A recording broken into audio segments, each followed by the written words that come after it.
Welcome back, viewers. So now let us enter into this next segment and understand who is Devi Parashakti. The Dhyana Shloka for Devi Parashakti translates, I meditate on the great Empress. She is red in color and her eyes are full of compassion and holds the noose, the bow, and the flowered arrow in her hand. She is surrounded on all sides by powers such as Anima, and she is the self within me.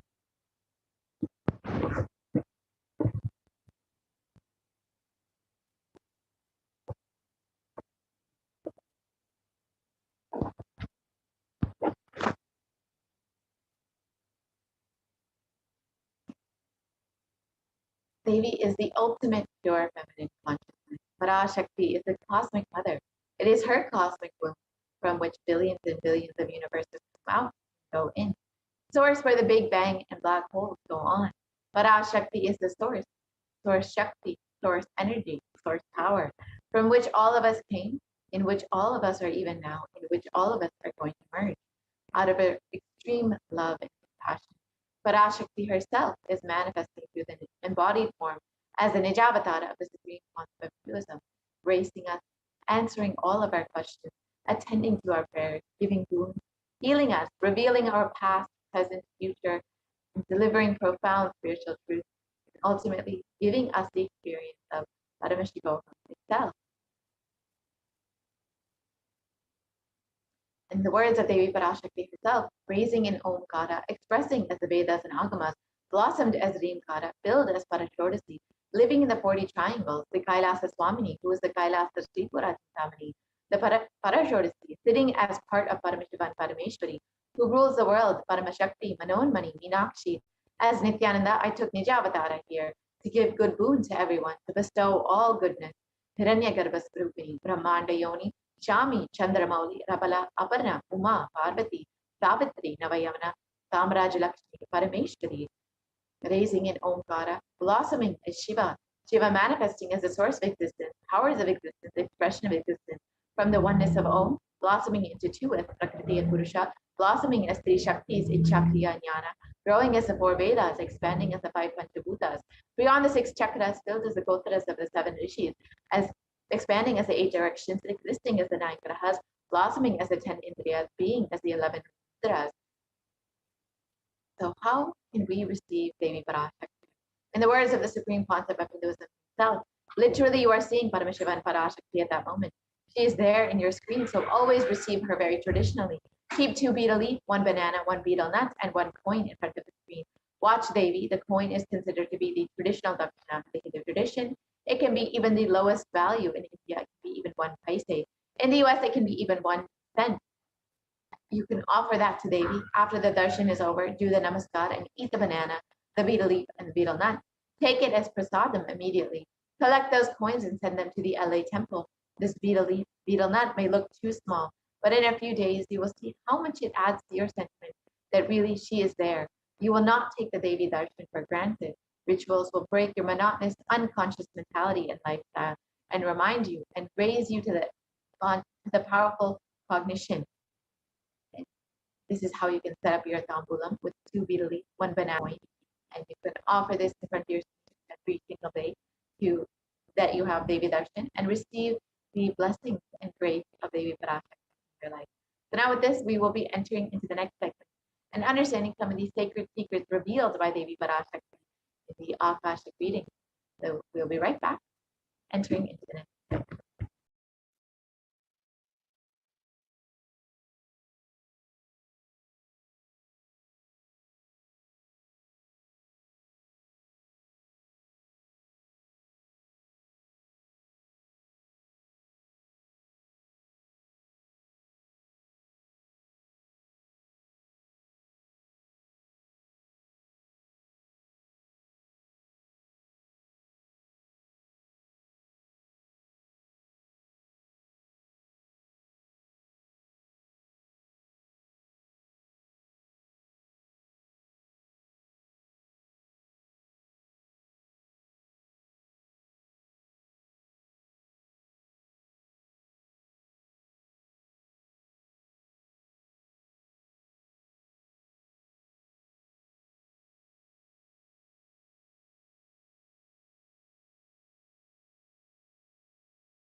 Now let's understand the secret of Hindu birth as revealed by Devi Parashakti herself.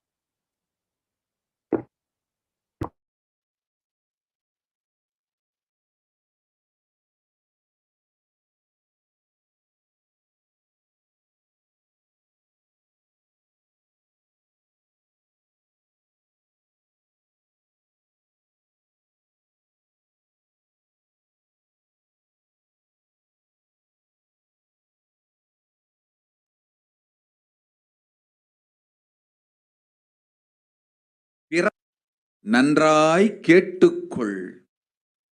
உன் கேள்விக்கு உன்மூலமாய் உலகெங்கும் இருக்கும் இந்துக்கள் எல்லோர்க்கும் அளிக்கின்றேன் உத்திரம். கேட்டு வாழ்ந்தால் உங்கள் வாழ்க்கை பத்திரம். நன்றாய் கேளுங்கள். பிறப்பின் ரகசியத்தை பிறப்பிலா பெருமை உடைய பரமேஸ்வரி சொல்லுகின்றேன் கேளுங்கள். அண்டஜம், யோனிஜம், ஜலஜம், பீஜம் எனும் 4 விதமான பிறவிகளில் 84,000 யோனிகளில் பிறக்கும் பிறப்புகளிலேயே பெருமை வாய்ந்ததும் உத்தமமானதும் மனித பிறவி.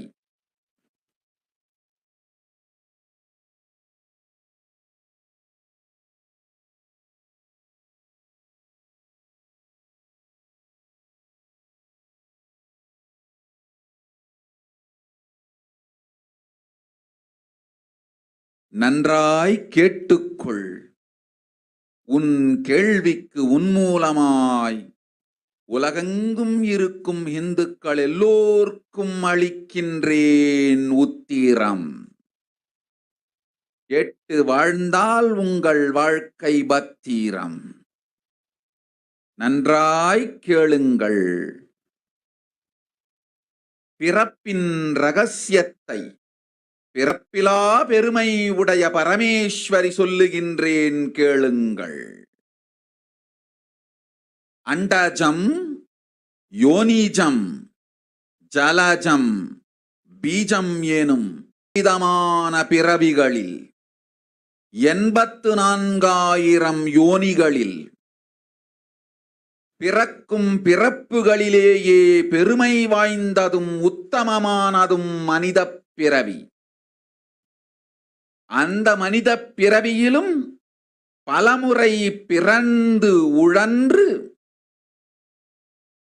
அரசியல், பொருளாதாரம், தர்மம், அர்த்தம், காமம் எனும் ஆசைகள், துக்கங்கள், அச்சங்கள் அனைத்திலும் அழன்று உழன்று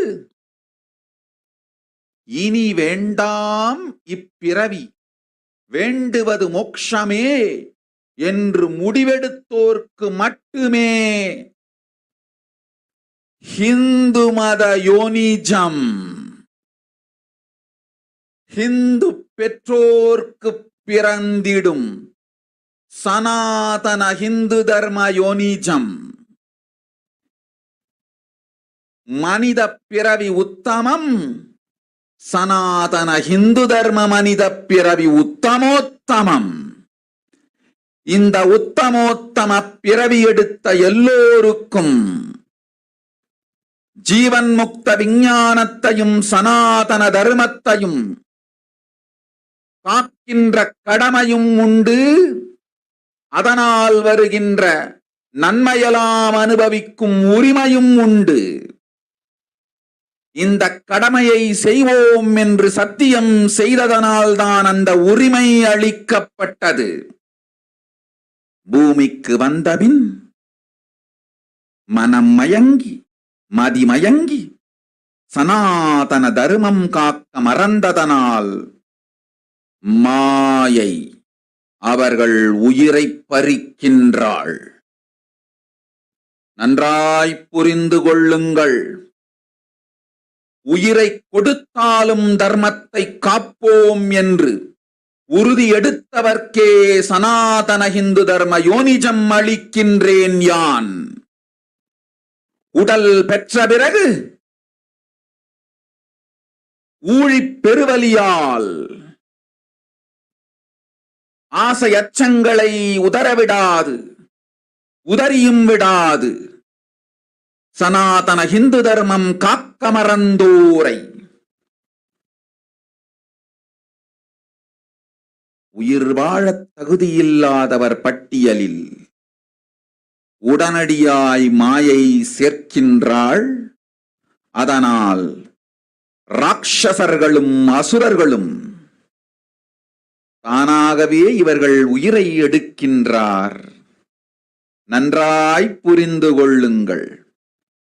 உயிரை கொடுத்தாலும் தர்மம் காப்போம் என்று நிற்பவர்க்கு நிலைத்திடும் வீரஸ்வர்க்கமும் கைலாச பதவியும் எக்காரணம் கொண்டும் தர்மம் காக்க மறந்த உத்தமோத்தம ஜனனமான சனாதன ஹிந்து ஜனனம் பெற்ற மக்களுக்கு இல்லை வேறு கதி. சனாதன ஹிந்து தர்ம மனித ஜனனம் உத்தமோத்தம மனித ஜனனம். உங்கள் உரிமை உலகில் அதிகம், உங்களுக்கு கடமையும் உலகில் பெரிது. தர்மம் காத்தாலே கடமை, தர்மம் காக்காதார்க்கு உயிர் வாழும் உரிமை இல்லை.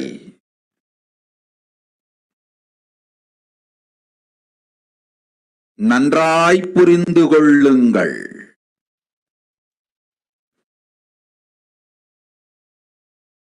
உத்தமோத்தம பிறவியான சனாதன ஹிந்து தர்ம பிறவி எடுத்த எல்லோரும் புரிந்து கொள்ளுங்கள்.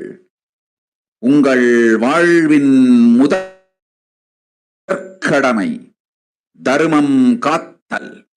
தர்மம் காக்க தர்மம் உங்களை காக்கும். சனாதன ஹிந்து தர்மம் காக்க மறந்திட்டால் வாழும் உரிமையை நீங்கள் இழந்து விடுகின்றீர்கள். அதற்கு மேல் வாழ்ந்தென்ன, அழிந்தென்ன?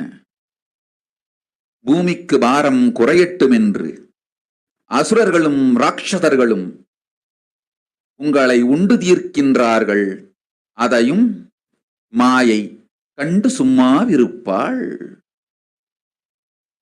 பிரபஞ்ச ரகசியத்தை, பிறவியின் ரகசியத்தை உலகிற்கெல்லாம் உத்தரமாய்ச் சொல்லிவிட்டேன். புரிந்து வாழ்வில் நடந்து உயிரை பத்திரமாய் பார்த்துக் கொள்ளுங்கள். அன்னை சொல்லும் அருள் சத்தியம் இது. ஓம் ஓம் ஓம். Now, let us look at the translation of Devi Parashakti's revelation about the sacred secret of Hindu birth.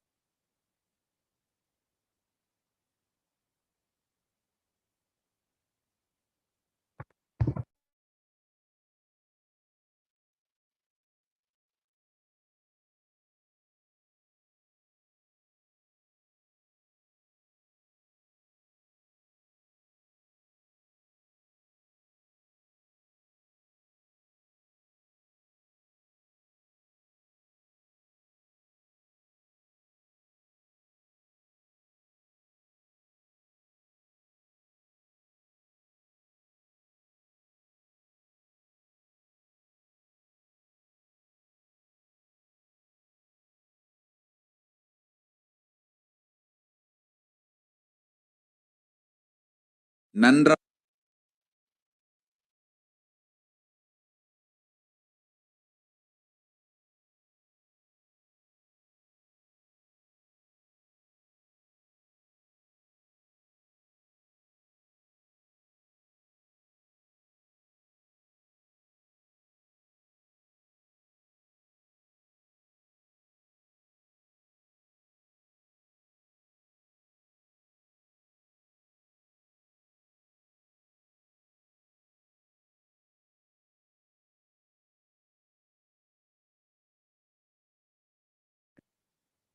So let us look at Devi Parashakti's revelation mapped into English. Listen, Andajam, Yonijam, Jalajam, Bijam. Like this, in 4 types of birth, in 84 lakh yonis, in all these births, the most greatest birth of them all is the human birth.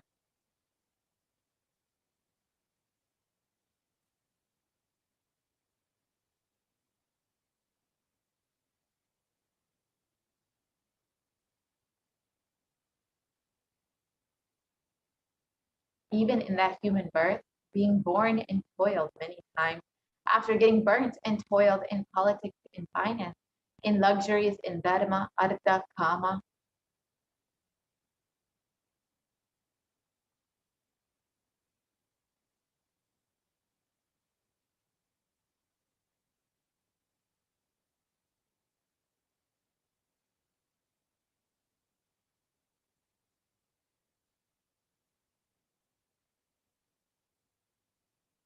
and those who decide of not wanting this birth, or wanting only moksha, only those will have the Hindu dharma yonijam, the Sanatana Hindu dharma yonijam of being born to Hindu parents.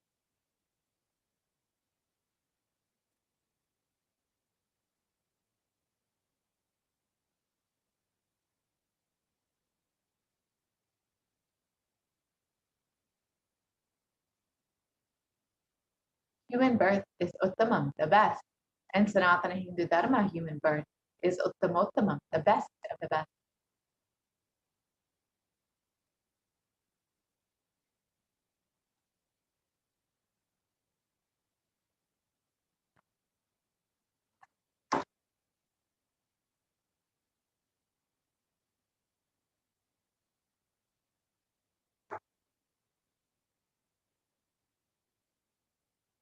And everyone who took this Uttamottama birth has the responsibility of protecting the science of living enlightenment and Sanatana Dharma.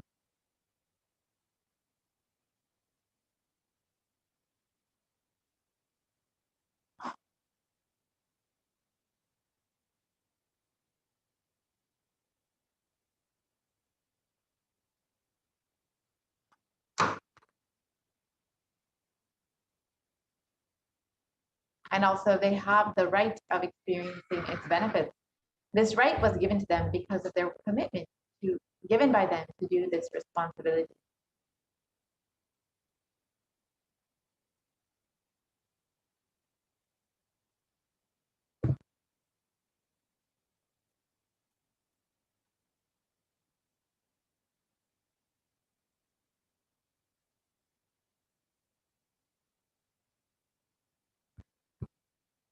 After coming to Bhuloka, by getting mentally deluded and forgetting that the Adama of protecting Sanatana Dharma, Maya, she is the fall of their souls.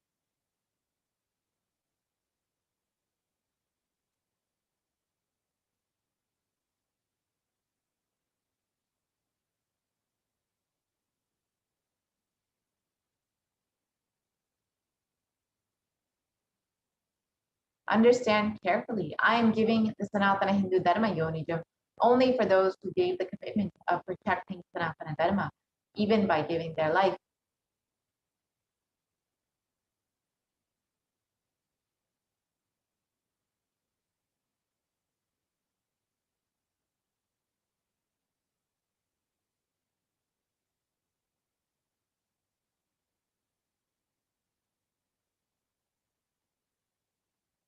After getting the body, because of painful delusion, not dropping fear and greed. For those who forgot to protect Sanatana Hindu Dharma, Maya, she will immediately add them all to the list of those who are not worthy of living.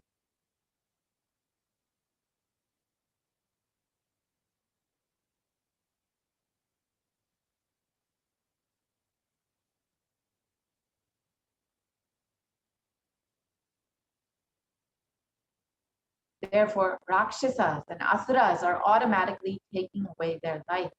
Understand properly, for those who stand that even by giving their life, they will protect Dharma, will permanently have Virasvarga and Kailasa Padavi.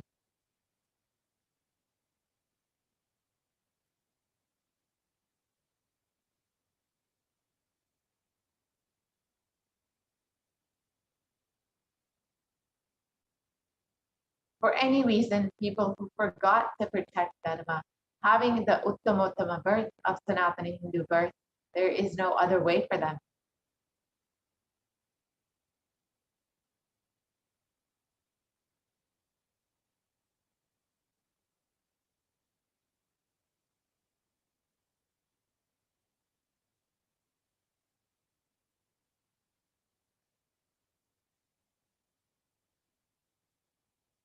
Sanatana Hindu Dharma, human birth, is Uttamottama human birth. Your rights in this world are immense. Also, your responsibility in this world is large. Protecting Dharma is responsibility.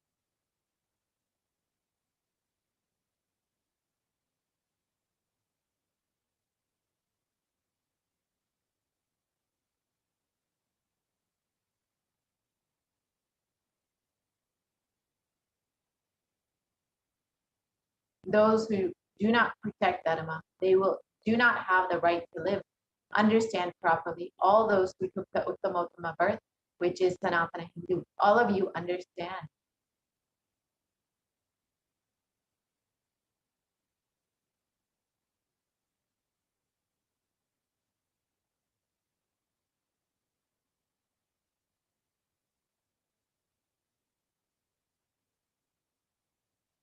The first responsibility of your life is protecting Dharma.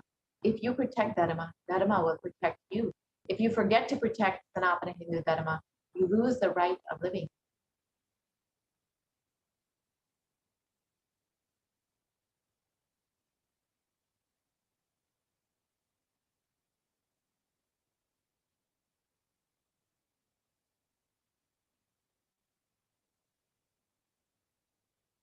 After that, what bothers whether you live or get destroyed?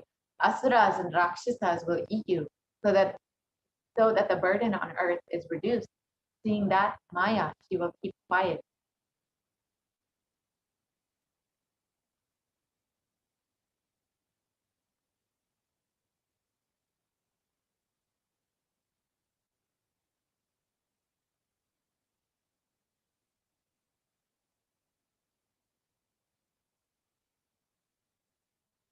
So now let us understand what is the responsibility of Hindu as described by Devi Parashakti.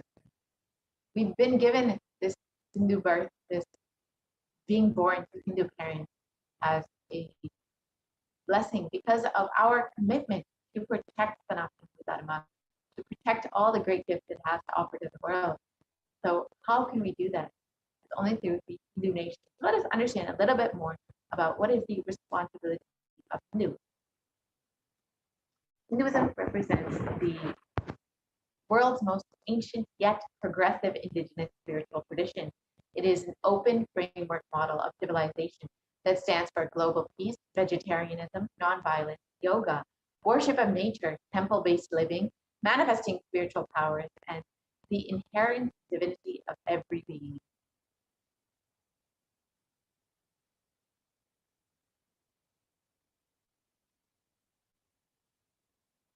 The Hindu nations were ecosystems where more and more enlightened beings could be produced so that the enlightened civilization could be kept alive and its great gifts shared with the world.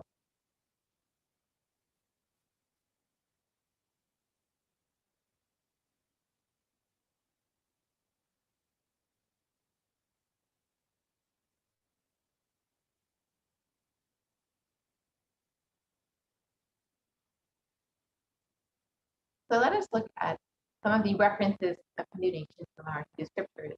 There have been very hundreds and hundreds of references of these Hindu nations, how prosperous they were, and how successful they were as kingdoms because of the following the Hindu principles. So let us look at some of the most famous references that you probably have already heard of.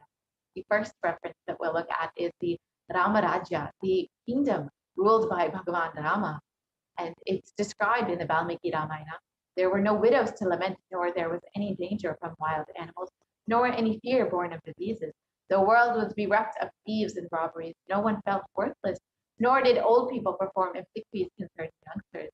Every creature felt pleased. Everyone was intent on virtue. turning their eyes towards Rama alone. Creatures did not kill one another. And the description continues on. People survived for thousands of years with thousands of their progeny, all free of illness and grief. The trees were bearing flowers and fruits regularly without any injury. The clouds were raining in time, and the wind was delightful to the touch. Every caste was performing their own duties, satisfied with their own work and bereft of any greed. People were intent on virtue and lived without telling lies. All the people were endowed with excellent characteristics. All were engaged in virtue. And another reference of the Hindu kingdom is the Hastinapur kingdom ruled by Yudhishthira, described in the Srimad Mahabharata. And described, Devas granted rains to fulfill all wants. The world became free of all diseases. There was no hunger or thirst anywhere. There was no mental suffering.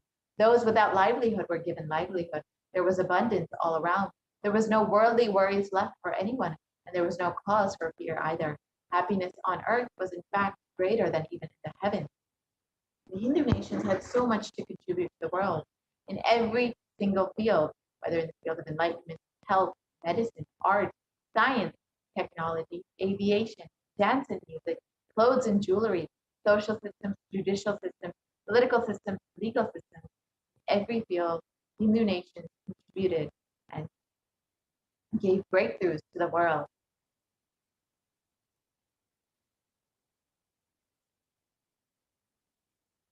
So now let us look at over how our Hindu nations were destroyed. Over the course of 1,000 years, Hindu nations faced various invasions and destruction of the Hindu civilization. And this was carried out over 3 phases. We'll be looking at each of those phases, understanding how exactly over the course of 1,000 years, the Hindu civilizations have been left completely destroyed. When once we had 56 nations, now we have none other than Kailasa. So the first phase of the destruction of Hindu civilization was the Islamic invasion between 800 and 1700 AD. This was the physical destruction of the Hindu civilization. And Will Durant described that the Mohammedan conquest of India is probably the bloodiest story in history. The Islamic invaders and the historians and scholars have recorded with great glee and pride the slaughters of Hindus, the forced conversions, abduction of Hindu women and children to slave markets, and the destruction of Hindu temples carried out by the warriors of Islam. And the Islamic law prescribed for Hindus, as conveyed by Khilji, describes that Hindus are like mud. If silver is demanded from them, they must, with the greatest humility, offer gold.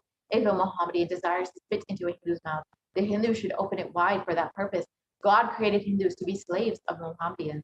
The Prophet hath ordained that if Hindus do not accept Islam, they should be imprisoned, tortured, and finally put to death, and their property confiscated. To keep Hindus in abasement is an especially religious duty. And the Islamic invasion caused 200 million Hindus to be slaughtered, 100,000 temples to be destroyed, and 1 million deities and sculptures to be destroyed. And the description of the invasion: the conquering armies burnt villages, devastated the land, plundered people's wealth, took Brahmins and children and women of all classes captive, flagged them with thongs of rawhide, and carried a moving prison with them, and converted the prisoners to obsequious Turks. The next was the British occupation, which was the economic and psychological destruction of the Hindu civilization. And Will Durant again describes, I have seen a great people starving to death before my eyes. I am convinced that the exhaustion and starvation are due not, as their beneficiaries claim, to overpopulation and superstition, but to the most sordid and criminal exploitation of one nation by another in all recorded history. And the British Empire used all possible means to destroy the Hindu civil and cultural institutions in order to delegitimize and demoralize the indigenous people of India so that they would become slaves in their own homeland. This included discriminatory laws to instill feelings of racial inferiority, engineering artificial famines to starve natives into submission, annexing Hindu kingdoms to undermine the native rule, mistranslating our Hindu scriptures to instill feeling anti-Hindu narratives, to destroying the indigenous Gurukul education system, and destroying local productivity. And the British occupation cost 45 trillion to be looted from India over the course of 200 years, and 45 million Hindus were put to death due to artificial famine and imposed poverty, and over 680 native kingdoms were usurped by the British Raj. And Sashi Tharoor of the Indian Parliament described, the British came to one of the richest countries of the world, and over 200 years of exploitation and looting reduced it to a poster child of third world poverty. The next phase of the destruction of the Hindu civilization was the secularization of India between 1947 and present day after independence until the current day. This has been ruled by brown faces, British attitudes and policies toward Hindus. And Nehru describes what a disgusting savage people we are. Politics, progress, socialism, communism, science, where are they before this black religious savagery? India can never be a Hindu republic.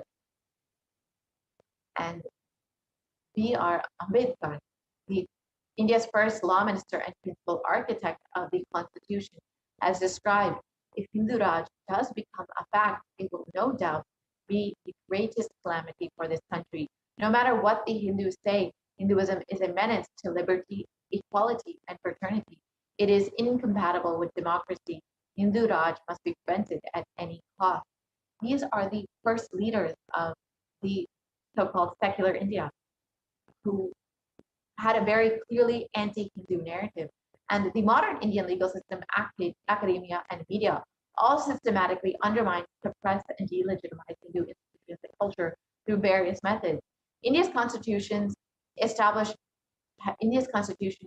government control over and taxation over Hindu temples, schools, and other Hindu institutions, while other religions are free from this interference.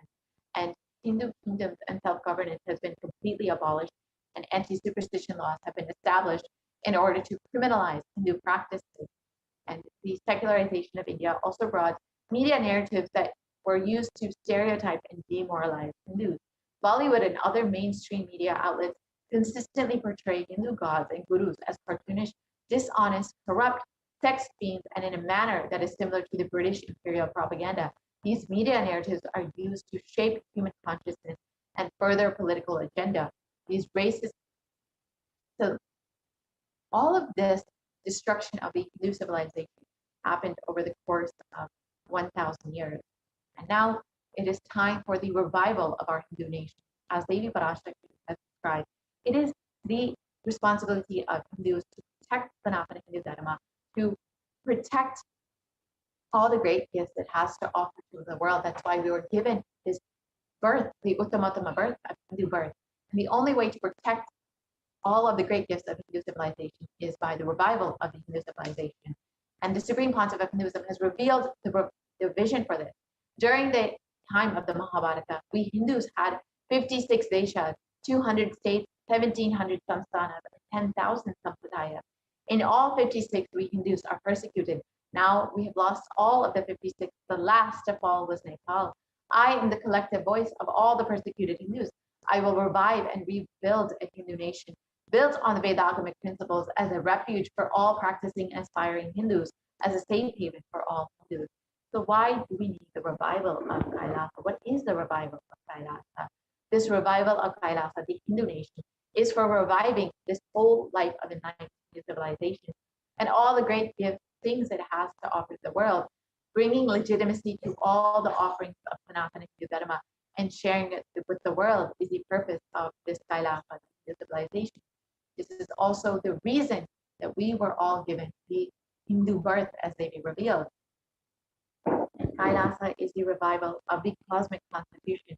Kailasa is the model nation of how enlightened civilization should be living and administered.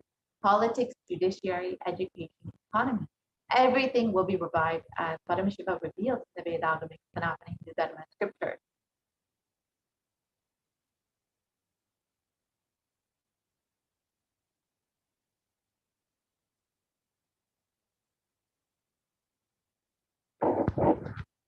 Being one of the most persecuted civilizations, Hinduism is on the brink of extinction, such that the next generation may know about Hinduism only through history books. So what can we do to stand up for our Hindu civilization and all that it has offered to the world? What can we do to take the responsibility that we have committed to as Devi Parashakti revealed when we were given this human birth, this Uttamottama birth of Sanatana Hindu birth. Today, Hinduism is a political orphan. The preservation and restoration of Hinduism's political, spiritual, cultural heritage is impossible without a national identity. So what can we do to save Hinduism?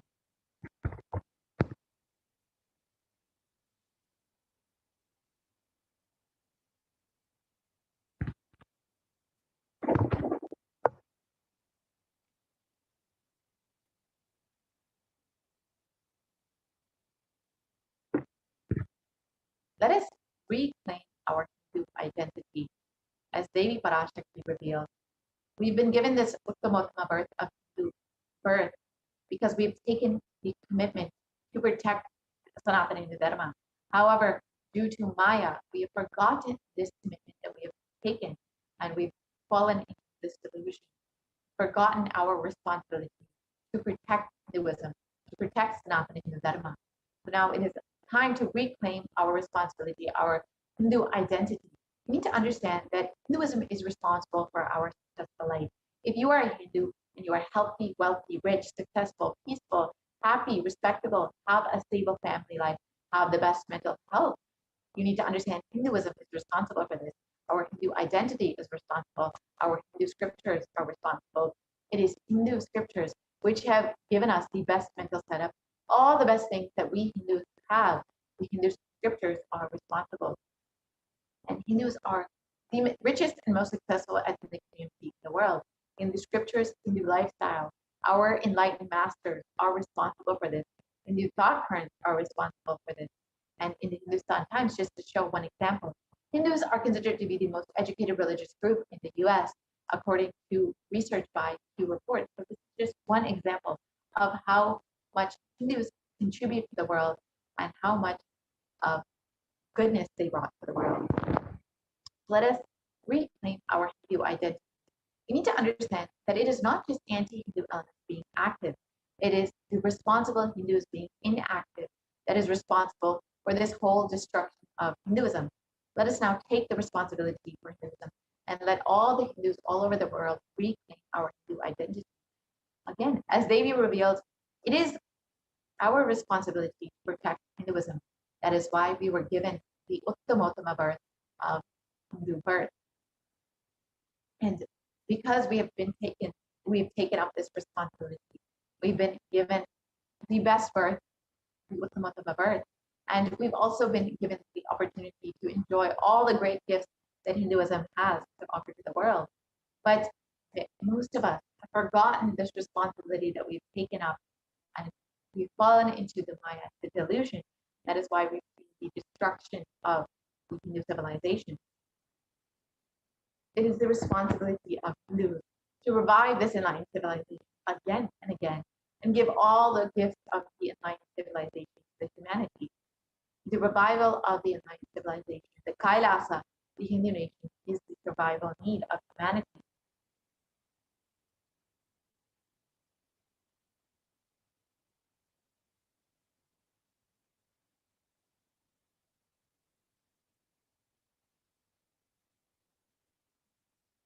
So this is an invitation to all of the Hindus out there. We are inviting all the Hindus, those who are born Hindus, practicing Hindus, those who are sympathetic towards Hinduism, those who are curious towards Hinduism, those who want to explore and enjoy Hinduism. Please come and become a part of this revival of Kailasa, the Hindu civilization. And you can go ahead and visit kailasa.org and sign up to become an e-citizen of Kailasa and enjoy all the great gifts that Hinduism has to offer to the world, and also share all the great gifts of Hinduism with the world. Become an e-citizen of Kailasa and protect Hinduism and be a part of the revival of Hinduism.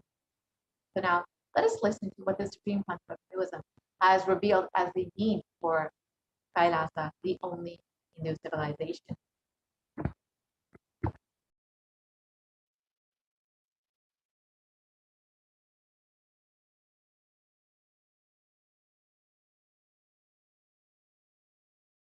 Contribution.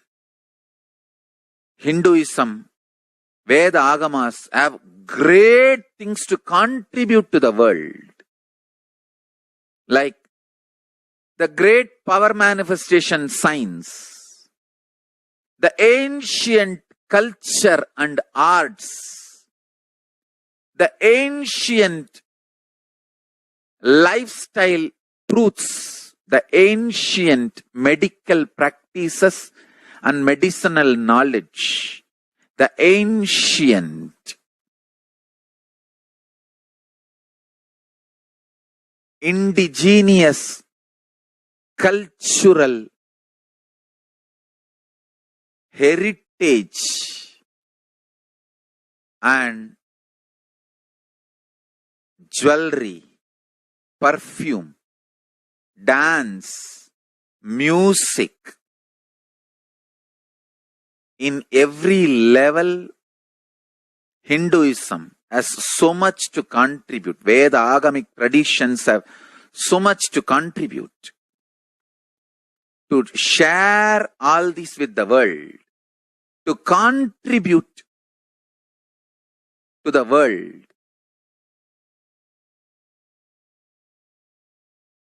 Hindus need to tell the world what they are contributing in every level.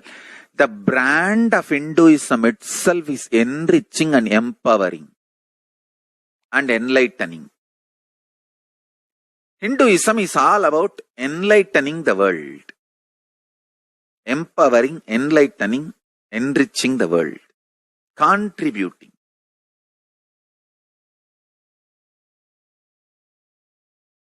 That is our spiritual life. That is our spiritual strength. That is our spiritual core principle. O humanity, I request you with folded hands, some one corner of the world, if you just give me few hundred acres, I will keep this whole science alive. Leave it for the whole humanity freely. Fortunately, Paramashiva has given me the power to decode all this Hindu medicinal system, Hindu judiciary system, Hindu social law and order system, Hindu power manifestation system, Hindu mental sciences system, Hindu yogic sciences, the sciences of Hindu biology, Hindu physics, Hindu psychology, Hindu physiology, Hindu chemistry, all this Paramashiva has given me the power to decode. Whatever the remaining scriptures are available with the humanity, Paramashiva has blessed me, and I have collected, not only I have collected and organized, I can decode. This whole science can be kept alive in any one corner of the world. Just few hundred acres are given for me to live peacefully and exist peacefully. I can store this whole thing alive and contribute it to humanity. Humanity can become better and better and better. I can make the planet Earth so much better place to live. I am here to contribute, and I will continue to contribute.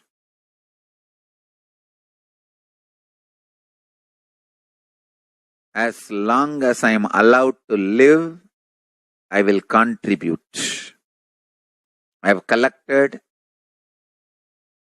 all the remaining available scriptures, maybe 2 crore books. 2 crore means 20 million, I think, books on Hindu physics, Hindu chemistry, Hindu biology, Hindu physiology, Hindu psychology, Hindu law and order, Hindu social system, the power manifestation sciences of Hinduism, yogic sciences of Hinduism, I have collected, and Paramashiva has given me the blessings and power to decode. I have decoded and continuing to decode them. If the humanity, somebody is kind enough to give me few hundred acres in one corner of the world and let me live peacefully, I can keep all the scriptures there and go on sharing with the world, revealing these whole sciences to the world, and go on contributing. I don't need anything other than one cup of curd rice every day. That's all. A cup of curd rice per day over. I can go on be giving this to the world. I can add to the world. I can make the world a better place to live. That's all I have to say.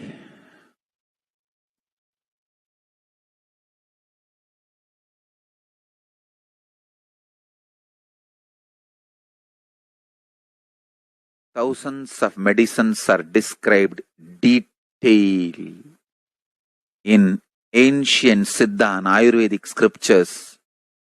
Paramashiva has given me the power to decode them, read them, and properly translate and map them to the modern day human language. And I am ready to work 20 hours a day. I just need few hundred acres where I can sit peacefully and keep this library, run a Gurukul where thousands of people can learn this and share it with the world, understand.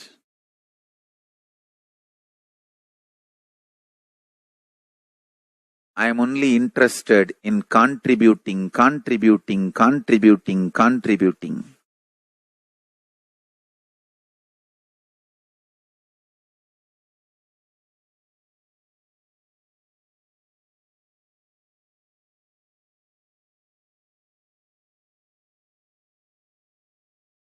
If we can decode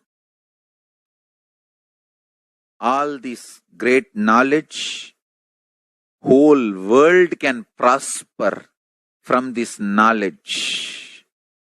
Whole world can enjoy from this knowledge. If I prosper, I will only create a university. I will not create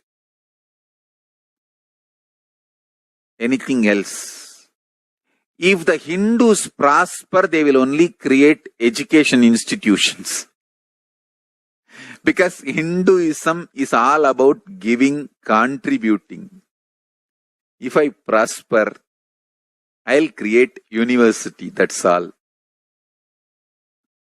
Kailasa is all about university, to decode the ancient sciences and share with the world. Understand?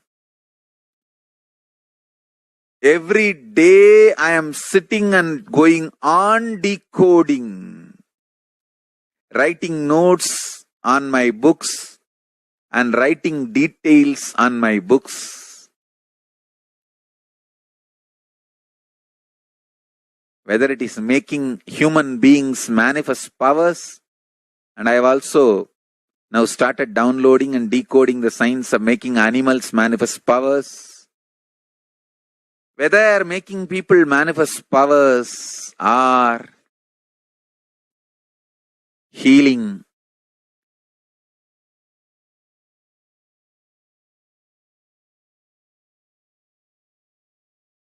in every level, life is all about contribution.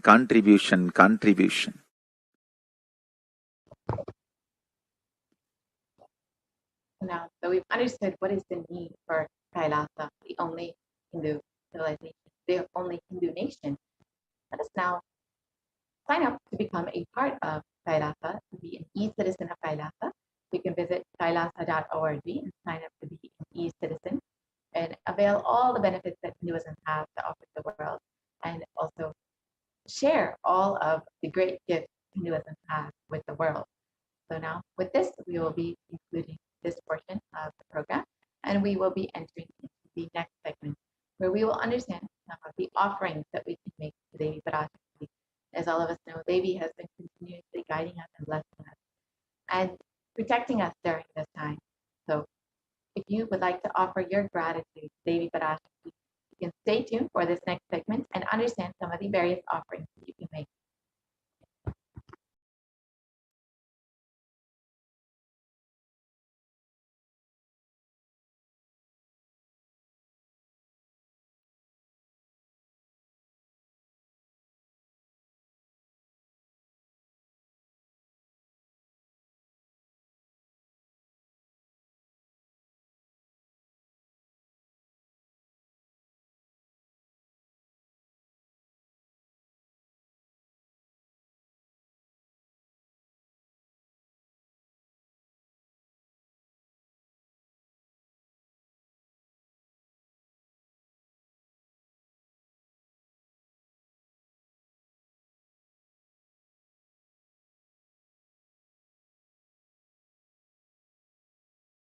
I mean by the word e-Kailasa?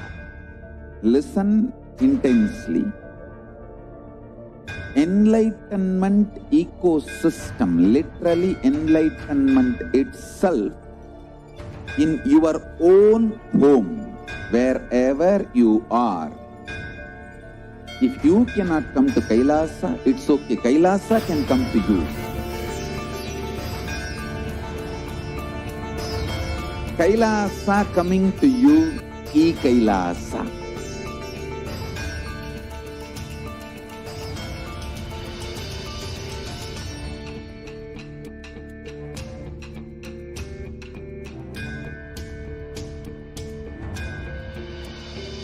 I will revive Hinduism. I am a Hindu revivalist, not by any revolution, but by evolution.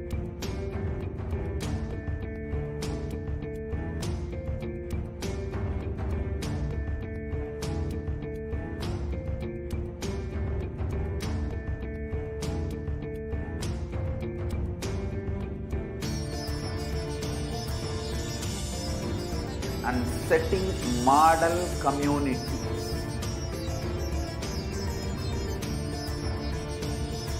Kailasas, enlightenment ecosystems, Sarvanya Pitas all over the world.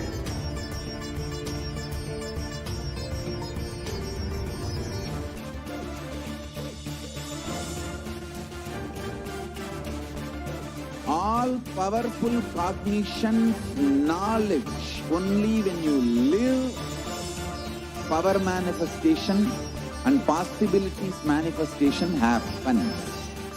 It's a fundamental truth.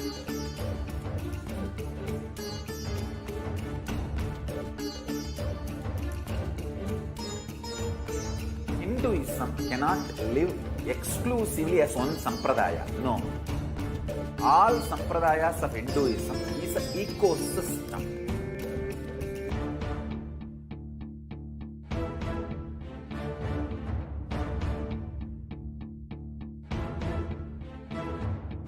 So don't keep quiet thinking that if one sampradaya is attacked, only that sampradaya is going to be affected. All of us are ecosystem.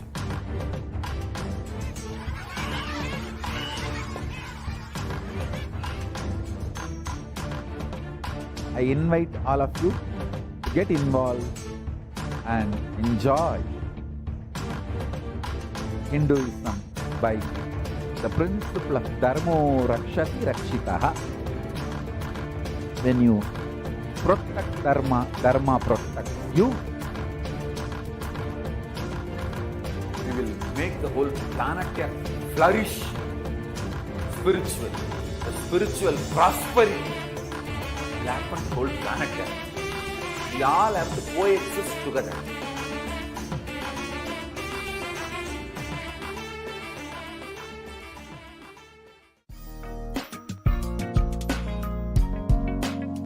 We get you health. We get you ability to build beautiful relationships in your life. We get you direct spiritual support, and we make sure you become wealthy.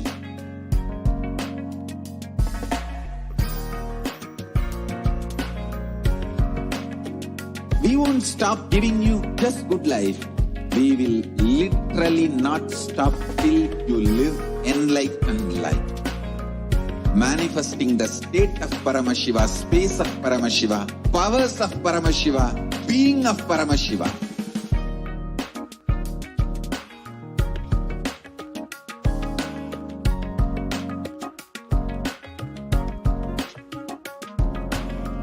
Whole world should become e-Kailashians.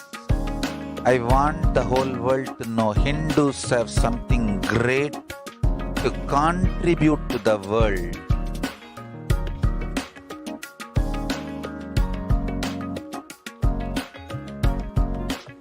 We have something great to contribute to the world. Let us do that.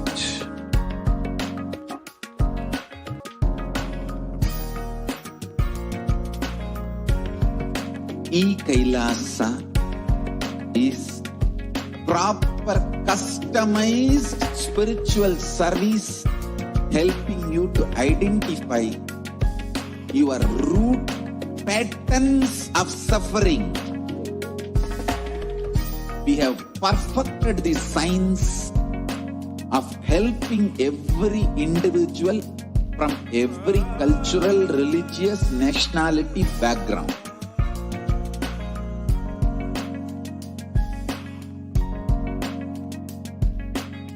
You will have lowest reactionary assumptions, highest awakened response, alive response for life continuously.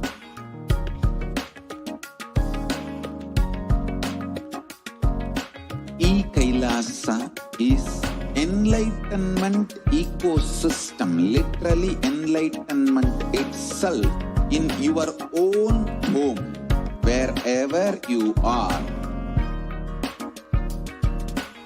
Proper customized spiritual service helping you to complete with your life negativity.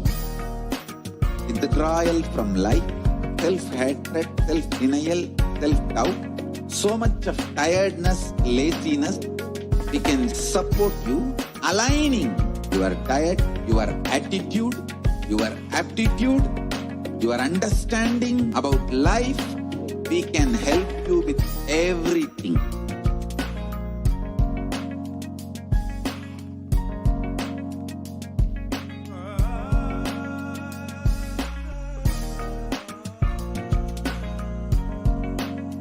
If you are interested in enlightenment, we will immediately bring this to you. If you are not interested, we will explain the whole science, inspire you, and make you interested in enlightenment time. We need to cater this enlightenment science to the whole world wherever they are, because enlightenment is the birthright of all human beings. Kailasa is responsible to provide that to all human beings.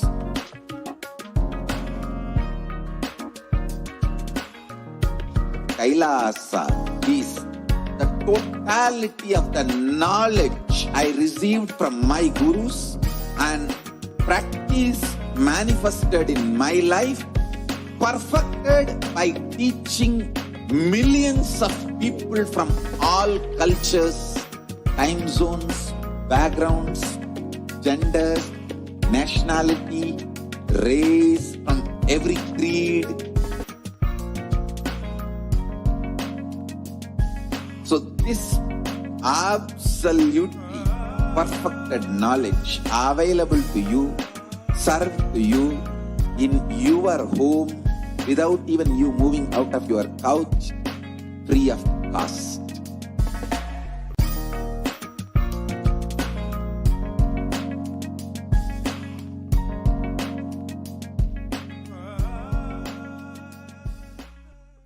Just be alive for next 3 years. Don't die within next 3 years.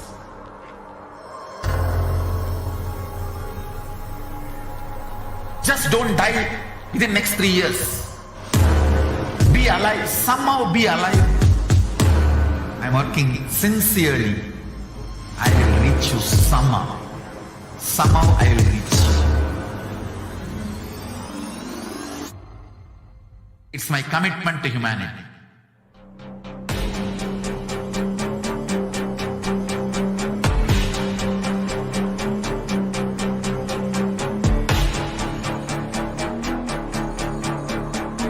Just don't die within next 3 years. I will reach you wherever you are, whichever corner of the world you may be. I will reach you with enlightenment.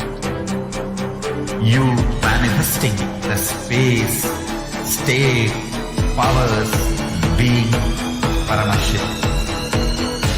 It is possible, and it is possible for you.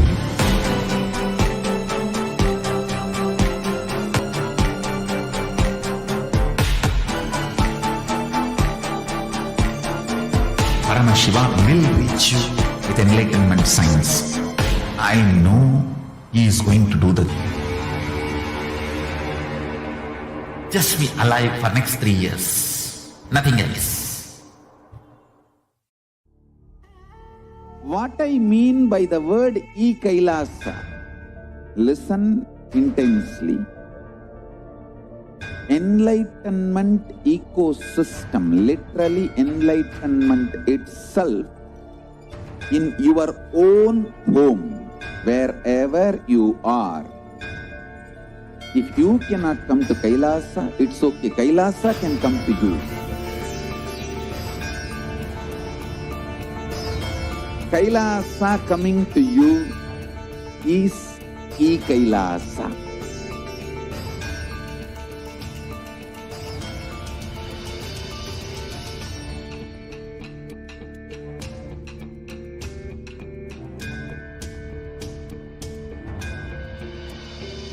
I will revive Hinduism.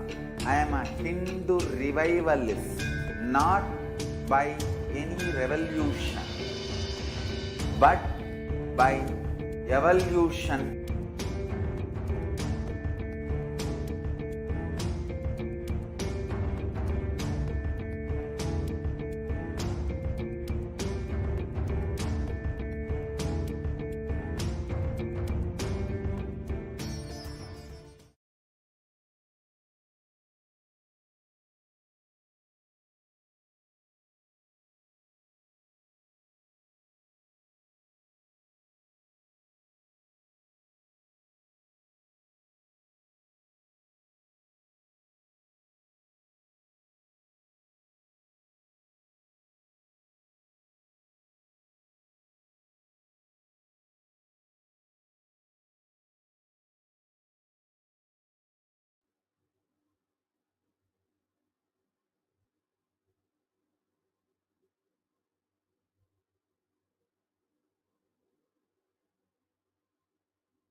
Nithyananda.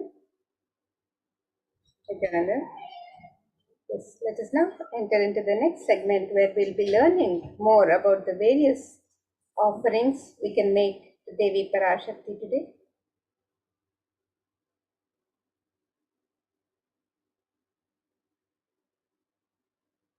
In the Hindu tradition, the offering is a pure gift of love, devotion, and oneness, and it is a celebration of the darshan, the meeting with the divine, the communion with the divine. It is the custom that whenever we visit a temple, when we have the darshan of the divine, when we have a darshan of the Guru, we do not go empty-handed. We always offer some token of our gratitude, an expression of our sacred sentiments. And when the divine accepts one offers, the offering becomes complete. These offerings are not made out of fear or greed, but they are a pure expression of our sacred sentiments of love, devotion, and gratitude to the divine. And when an avatar lands, the offerings are purely a part of the grand Leela, laid out only for the purpose of enlightenment.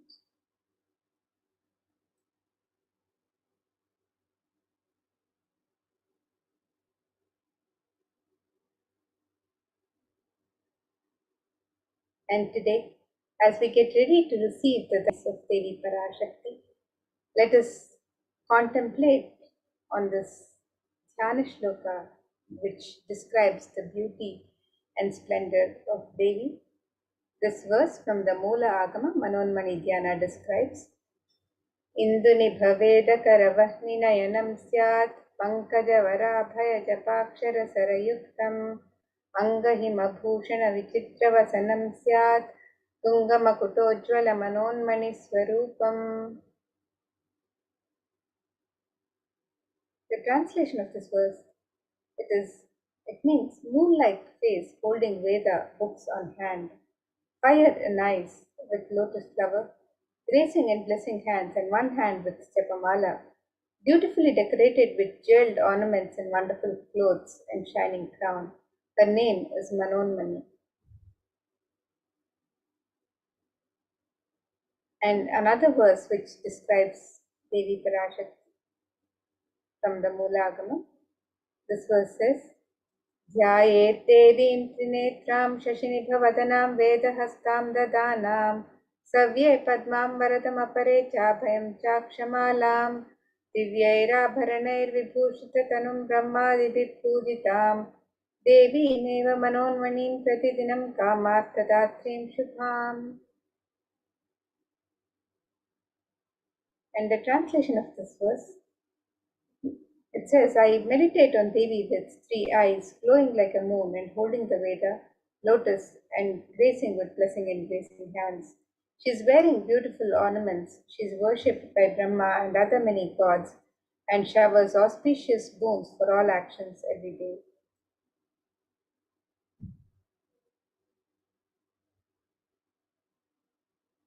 And another verse from the Atharva Veda describes the significance of the divine element of gold. In the Hindu tradition, the sacred element of gold is used in abundance in all of the traditional offerings, rituals, and worship. And this verse from the Atharva Veda describes the significance of this divine element of gold. I'll be chanting this verse now. Predajitam janmanedam hiranyam agnirekam priyatamaam babhuva somasyaikyam insitasya parapatata papamekam veda samreta ahutatte hiranyam trividastvai vishe. The translation for this verse, triply born by birth is this gold. From the atoms of Agni is one. It becomes dearest to Agni. One fell away from the Soma when it was heard. One they call the seed of virtuous and powerful Apa, the watery molecules. Let that triple gold be for your long life. Gold is a divine element in the tradition. It purifies anything it touches. It is an element of great spiritual significance and spiritual power of healing and enlightening. The vibration of gold has the power to infuse sattva energy and positive thought currents in anyone who wears it and in anyone who sees or operates in its vicinity.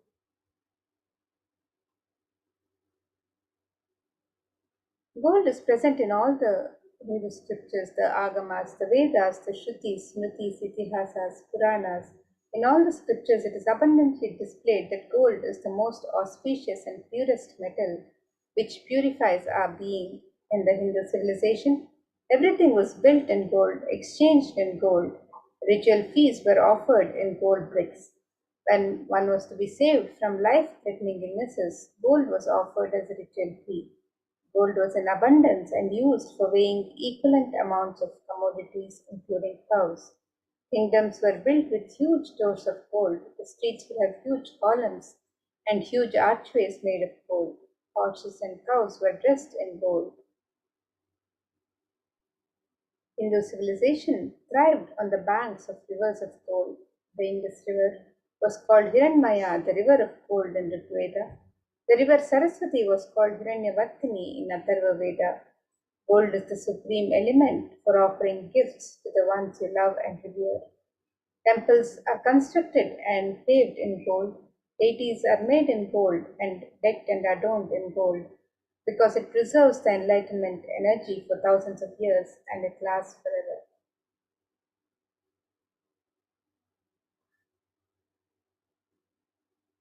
So today, there is various traditional offerings that you can offer to Devi Parashakti as we get ready to receive her darshan and blessings. So you can make various traditional offerings of ornaments and sevas. The first offering is the e-hundi offering. And just as we have the offering of the hundi in any temple in India, as where the devotee can offer any token of gratitude as they wish to. Similarly, today you can make the e-hundi offerings in multiple currencies and in any amount as you would wish to offer. And Devi is one who is described as the one who is fond of true devotion. She is Bhakti Priya. So let us look at this verse which describes Devi's love for true devotion. Bhakti Priya, Bhakti Kamya, Bhakti Vashya Bhayapaha, Shambhavi Sharadaradhya, Sharvani Sharmadaini. The translation for this verse, it says, Devi is fond of true devotion and is realized through true devotion. She can be won over through devotion and she removes all fear. If there's any fear in the minds of the devotee, Devi is sure to remove that fear. It is stated that Devi likes to be worshipped in autumn. Here it is meant the autumn of our lives towards. The role of the divine is known and understood clearly. The need for Devi worship becomes stronger. Shambhavi is the consort of Shambhu or Lord Shiva. Sharadharadhya is the one who is worshipped by Devi Sharada, Devi Saraswati. Sharvani is the wife of Lord Shiva. The Linga Purana says Lord Shiva is called Sharva in his earth form.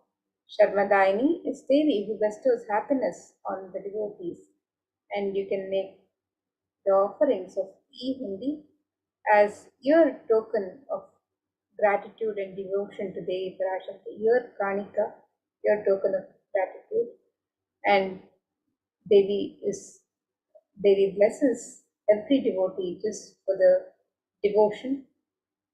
She is the one who is fond of true devotion.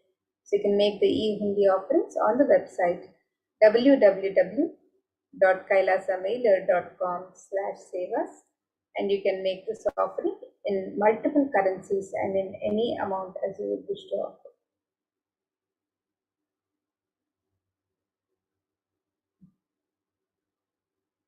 The next offering to Devi Parashakti is the offering of the Sankalpa chanting. And this verse from Devi Mahatmyam, chapter 12, verse 34 describes Tayai tanmohyate vishwam shaiva vishwam prasuyate saya chittaja vijanam tushta rudim prayaschati. The translation for this verse, it says the goddess enchants this universe and she herself gives birth to this universe. That goddess being prayed without interest in anything gives the knowledge that leads to salvation and gives wealth in the materialistic sense.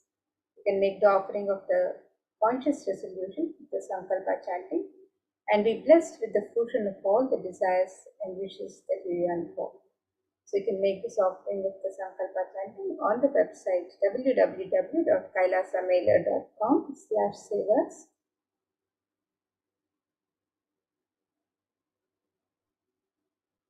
And the next traditional offering to Devi Parashakti is the offering of the Sahasranama Swarnakasu, which is the pure gold coin inscribed with one of the 1008 sacred names of Devi Parashakti. Devi is described as Nama Parayana Prita, she who likes the repetition of her various names. And in this offering of the Sahasranama Swarnakasu, the 1008 sacred names of Devi Parashakti are inscribed on each coin, one name inscribed on each of the coins. And this is a very special and unique archana offered to the Mahameru of Devi Parashakti. So you can make this offering of the Sahasranama Swarnakasu, the pure gold coin inscribed with the 1008 names of Devi Parashakti, and be blessed to receive, to imbibe the very divine qualities of Devi Parashakti herself, as described through the various sacred names, through her various sacred names. The Ananta Kalyana Gunas, the divine qualities of Devi Parashakti herself, are described in these 1008 sacred names. So you can make this offering of the Sahasranama Swarna caste and be blessed to imbibe the very divine qualities of Devi Parashakti herself. And this offering can be made on the website www.kailasamela.com/sevas.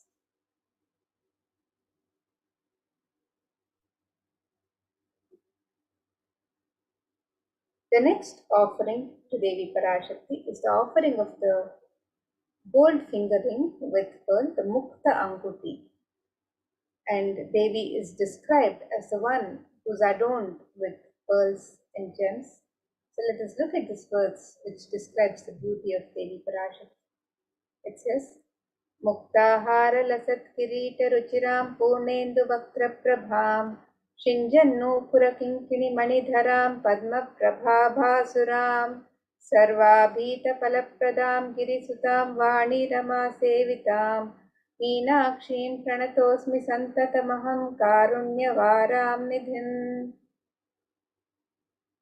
The translation of this verse, it says, I bow to the goddess Meenakshi, whose crown has garlands of pearls and the face shining like a full moon, who wears anklets that are studded with gemstones and has small bells, who is shining like the splendor of lotus, who grants all the wishes, the daughter of the mountain, who is worshipped by goddesses Vani and Rama.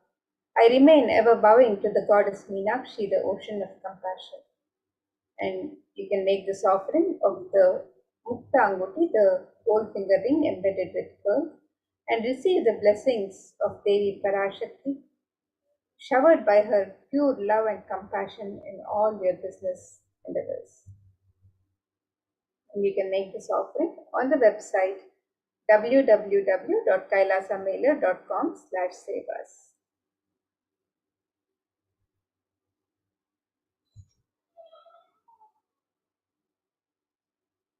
The next offering is the Swarna Padma Pushpa, the gold lotus flower. And in this verse from the Kamikagama, this describes the significance of the gold lotus. It says, Ashtavidyeshwaropeta kumbhavarana samyutam sarve sasutra vastradhya hema pankajabhushitaha sapidanas purachascha pakva bilva palaprabha snapanadhyaya samsiddha pramanena samanvitaha. The translation of this verse, it says, all the kalashas should be wound around with a suitable thread and covered with a new cloth. They should be adorned with lotus flowers made of gold.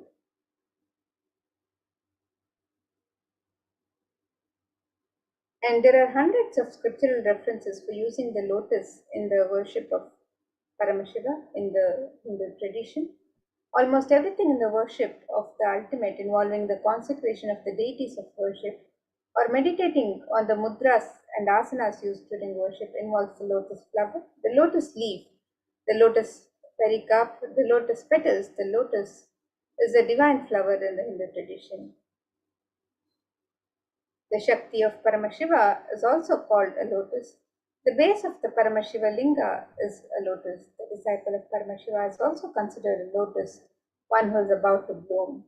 And you can make this offering of the gold lotus in any of 3 different sizes as you wish to, and be blessed to have the state, space, powers, and being of Devi Parashakti in your inner space amidst any and every adverse situations in life.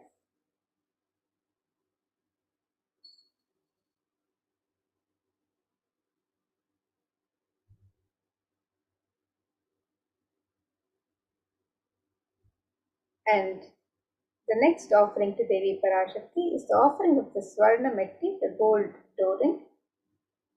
And this verse from Saundarya Lahari describes the beauty of the sacred lotus feet of Devi Parashakti.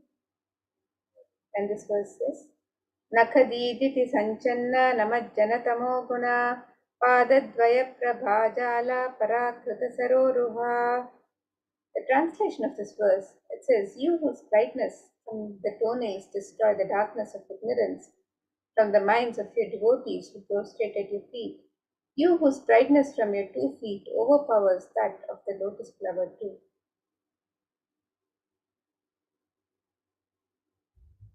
We can make the offering of the Swarnamatti, the gold flooring, to adorn the sacred lotus feet of Devi Parashakti, and be in constant gratitude for receiving her blessings in even the most difficult aspects of your life. So you can make this offering of the gold flooring on the website www.kailasamilya.com/sevas.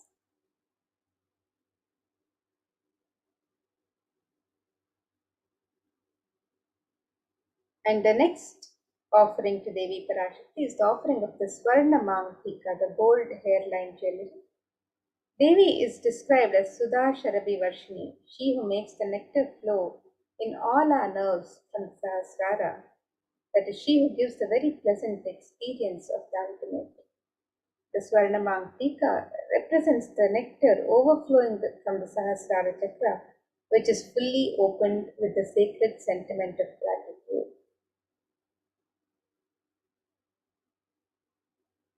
And you can make this offering of the Swarna Mangtika to Devi Parashakti and receive the blessings of achieving the blissful state of overflowing gratitude and the space of complete completion. And you can make this offering on the website www.kailasamilya.com/sevas.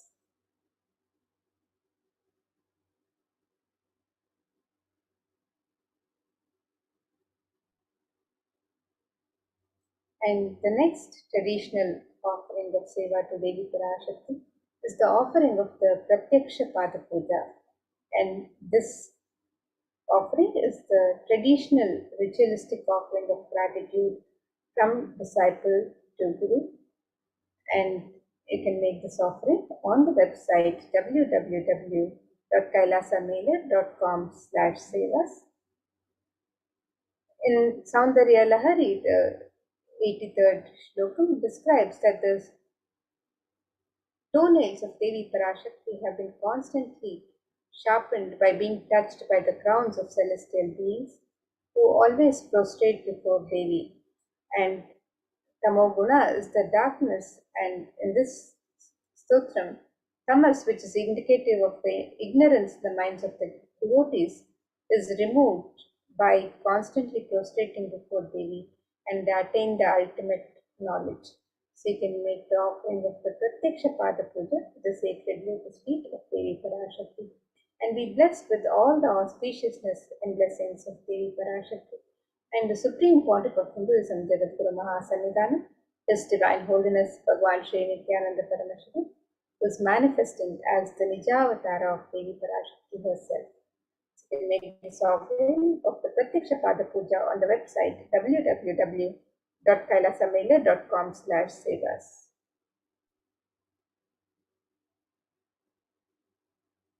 The next offering to Devi Parashakti is the offering of the Vastra Seva, the traditional cloth, and this traditional offering blesses the Yajaman with all the auspiciousness and blessings of Devi Parashakti and the Supreme Pontiff of Hinduism, Jagadguru Mahasannidhanam, His Divine Holiness Bhagwan Sri Nithyananda Paramashivam. So you can make this offering of the sacred cloth to Devi Parashakti as your offering of gratitude and devotion to Devi. And you can register for this offering on the website www.kailasamilya.com/sevas.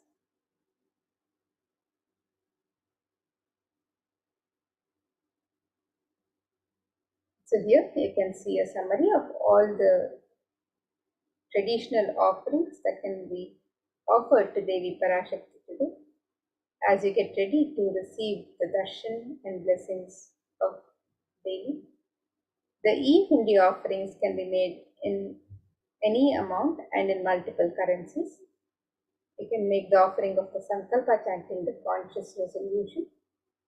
The Devi Sahasranama Kasu is a pure gold coin inscribed with one sacred name of Devi Parashakti, one sacred names. And you can make this offering in 3 different denominations and any number of coins as you wish to offer. You can make the offering of the Mukta Anguti, the gold finger ring embedded with pearl, in 3 different sizes. You can make the offering of the Swarna Padma Pushpa, the gold lotus flower, in 3 different sizes. You can also offer the Swarna Metti, the gold toe ring, to adorn the sacred lotus feet of Devi Parashakti.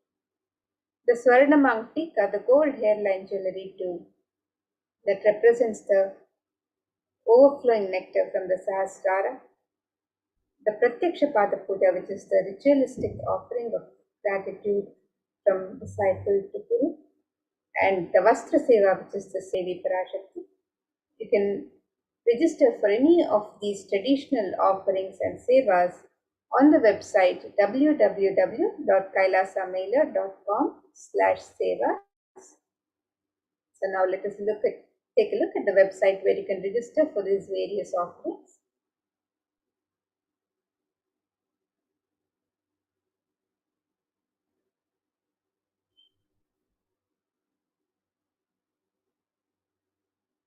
So here you can see the website www.kailasamailer.com/sevas.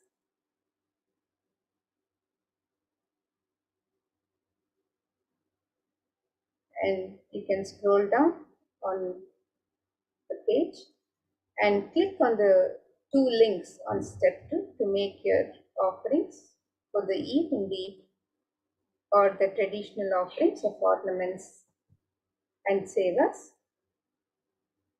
And if you'd like to make an intention today to make an offering and would like to receive the blessings of Devi Parashakti to manifest your intention into reality, you can also fill out the form on step 1, the intention form. And once you've made your traditional offerings of ornaments or sevas, if you would like to fill out the Sankalpa details for yourself and the family members, your name and the names of your family members, and your Sankalpa, the conscious resolution for your offering to Devi Parashakti, you can fill out the form on step 3. So here we have the e-hundi offerings, which can be made in multiple currencies: the US dollar, the Australian dollar, the New Zealand dollar, the Canadian dollar, the euro, the Indian rupees, the Singaporean dollar, the Malaysian ringgit, the Great Britain pound, and the Chinese yen. And you can make these offerings in various currencies and multiple currencies and any amount of your choice. And you can also make the offerings of the traditional ornaments and sevas to Devi Parashakti on this website, where you can make the offering of the Devi Sahasranama Swarna Kasu, which is the pure gold coin inscribed with one of the 1008 sacred names of Devi Parashakti.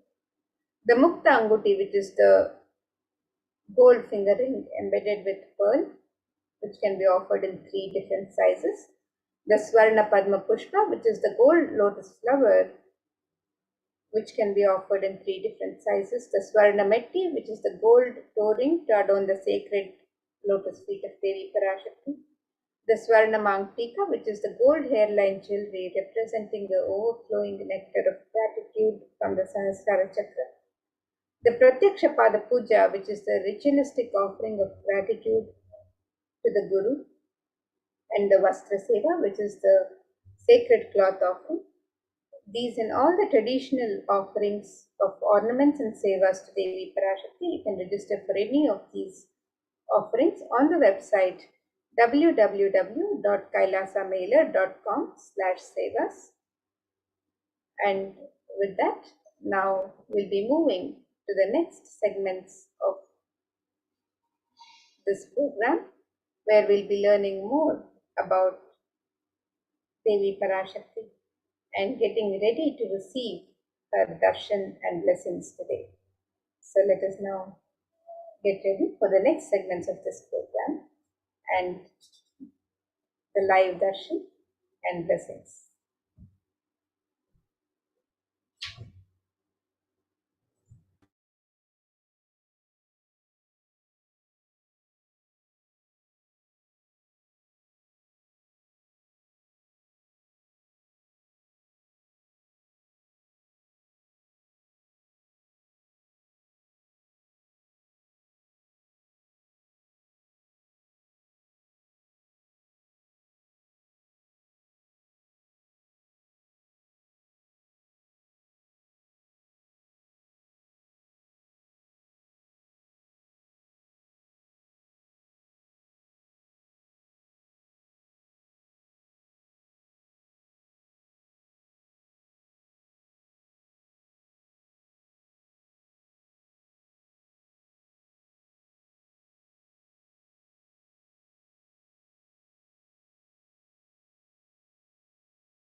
What I mean by the word e-Kailasa, listen intensely.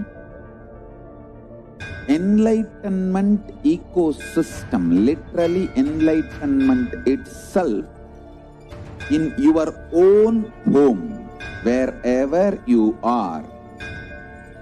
If you cannot come to Kailasa, it's okay. Kailasa can come to you. Kailasa coming to you is e-Kailasa.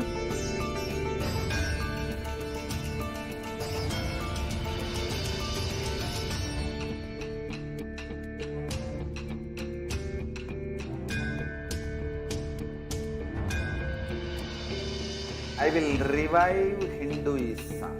I am a Hindu revivalist, not by any revolution, but by evolution.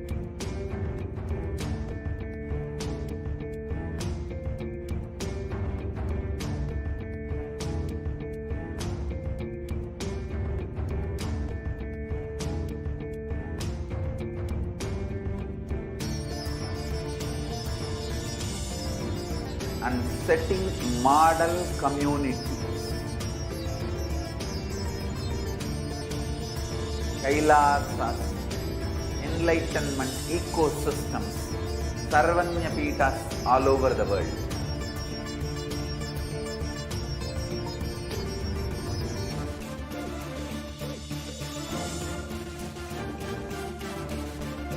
All powerful cognition, knowledge, only when you live, power manifestation and possibilities manifestation happens. It's a fundamental truth.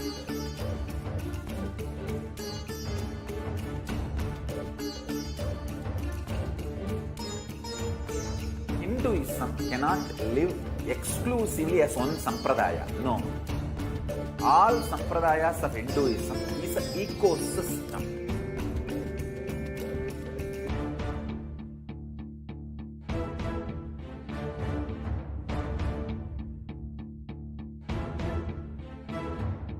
So don't keep quiet thinking that if one sampradaya is attacked, only that sampradaya is going to be affected.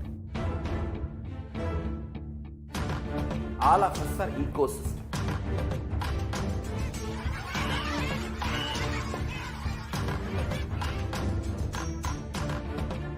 I invite all of you to get involved and enjoy Hinduism by the principle of Dharmo Rakshati Rakshitaha.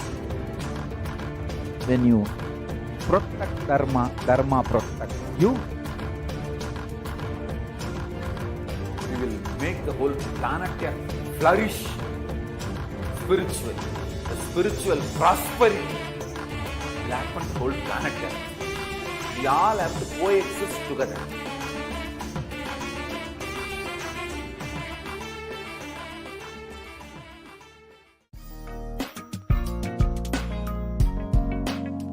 We get you health. We get you ability to build beautiful relationships in your life. We get you direct spiritual support, and we make sure you become wealthy.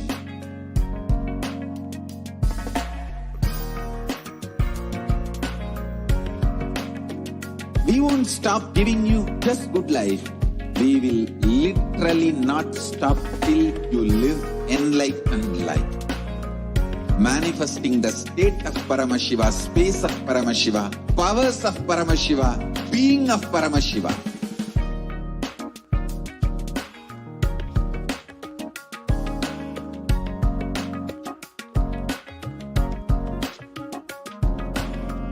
Whole world should become Ekailashians.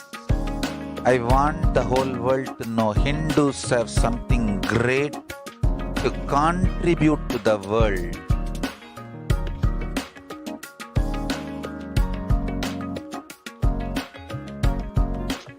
We have something great to contribute to the world. Let us do that.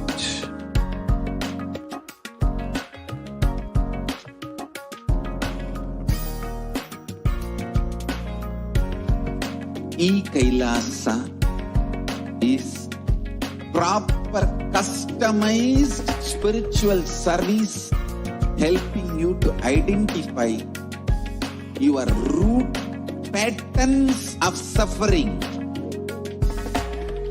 We have perfected the science of helping every individual from every cultural, religious, nationality background.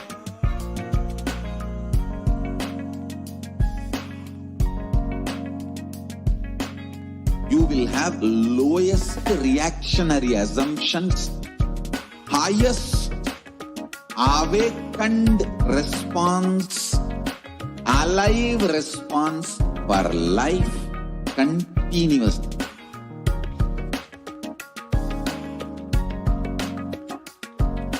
E-Kailasa is enlightenment ecosystem, literally enlightenment itself in your own home, wherever you are.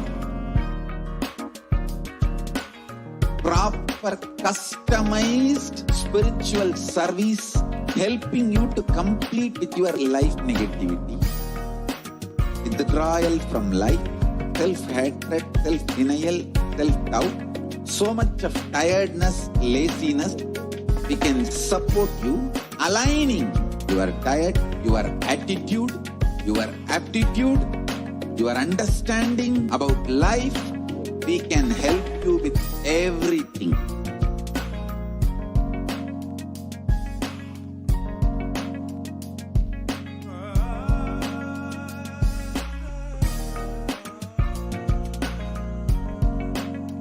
If you are interested in enlightenment, we will immediately bring this to you. If you are not interested, we will explain the whole science, inspire you, and make you interested in enlightenment time.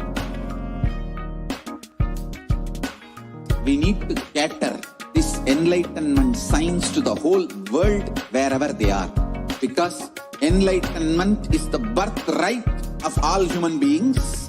Kailasa is responsible to provide that to all human beings.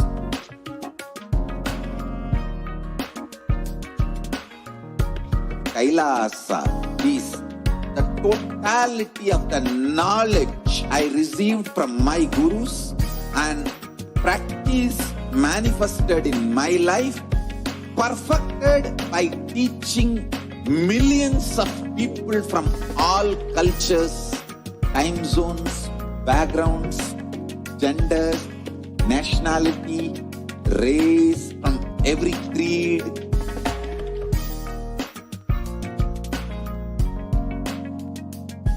So this absolutely perfected knowledge available to you, served to you in your home without even you moving out of your couch, free of cost.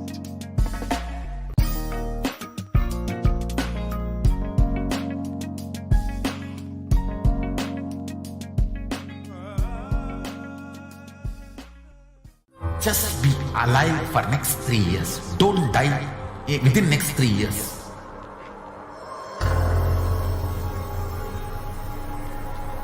Just don't die within next 3 years. Be alive. Somehow be alive. I'm working sincerely. I will reach you somehow. Somehow I will reach you. It's my commitment to humanity.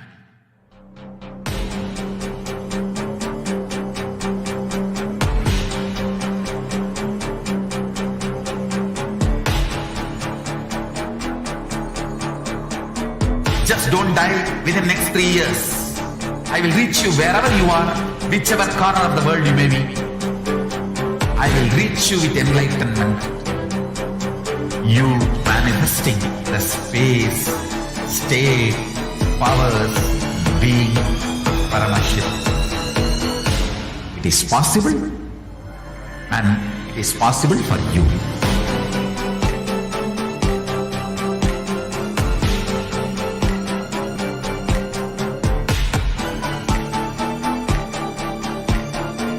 Paramashivoham will reach you with enlightenment science. I know he is going to do the job. Just be alive for next 3 years. Nothing else. What I mean by the word e-Kailasa, listen intensely.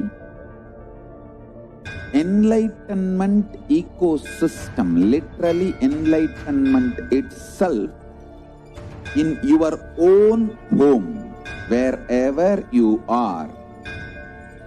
If you cannot come to Kailasa, it's okay. Kailasa can come to you. Kailasa coming to you is e-Kailasa.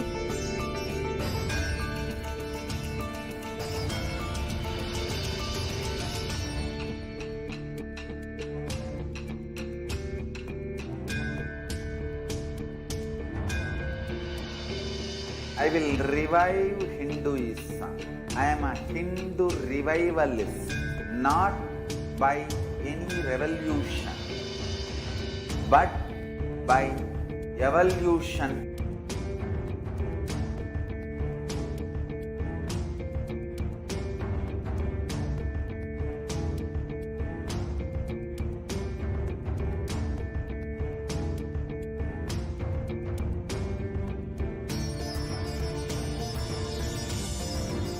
and setting model community.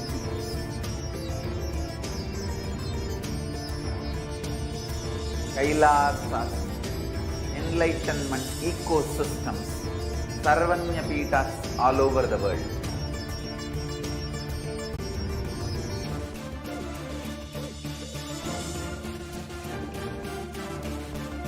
All powerful cognition, knowledge, only when you live power manifestation and possibilities manifestation happens. This is a fundamental truth.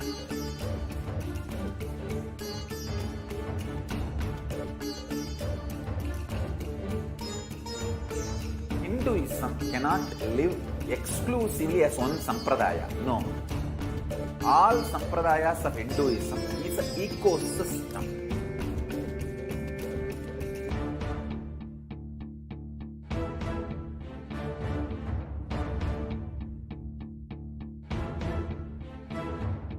So don't keep quiet thinking that if one sampradaya is attacked, only that sampradaya is going to be affected.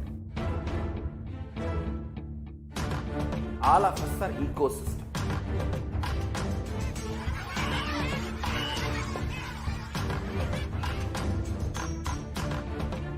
I invite all of you to get involved and enjoy Hinduism by the principle of Dharmo Rakshati Rakshitaha. When you protect Dharma, Dharma protects you. We will make the whole planet flourish spiritually. The spiritual prosperity will happen to the whole planet. We all have to coexist together.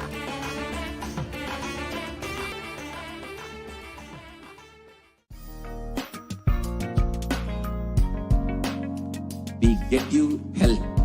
We get you ability to build beautiful relationships in your life. We get you direct spiritual support, and we make sure you become wealthy.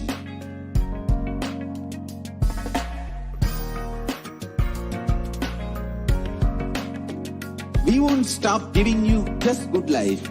We will literally not stop till you live enlightened life. Manifesting the state of Paramashiva, space of Paramashiva, powers of Paramashiva, being of Paramashiva.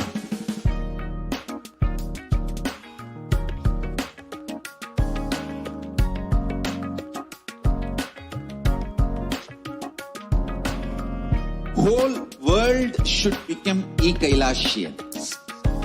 I want the whole world to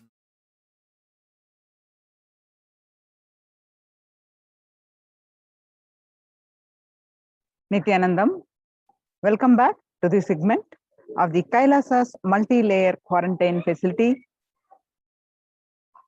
at the Kailasas de facto spiritual embassies.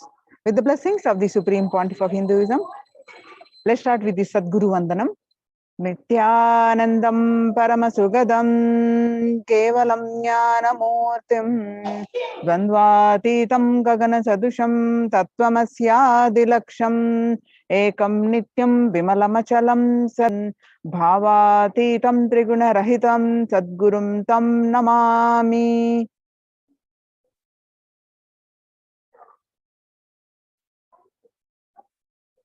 So what we learned from this segment today is concerning statistics on mental health and global peace across the world due to COVID-19 pandemic. What are the Supreme Pontiff of Hinduism and Kailasa's contribution towards the global peace, and the Supreme Pontiff of Hinduism spiritual solutions for COVID-19 and Kailasa's COVID care protection centers, some glimpses, and I'm getting prepared for the live satsang and Bhava Samadhi Darshan of Sundareshwara Sayudha Samadhi Darshan. So the crisis that we are under. Today, people around the world are trying to grapple with the grim reality that the pandemic is far from over.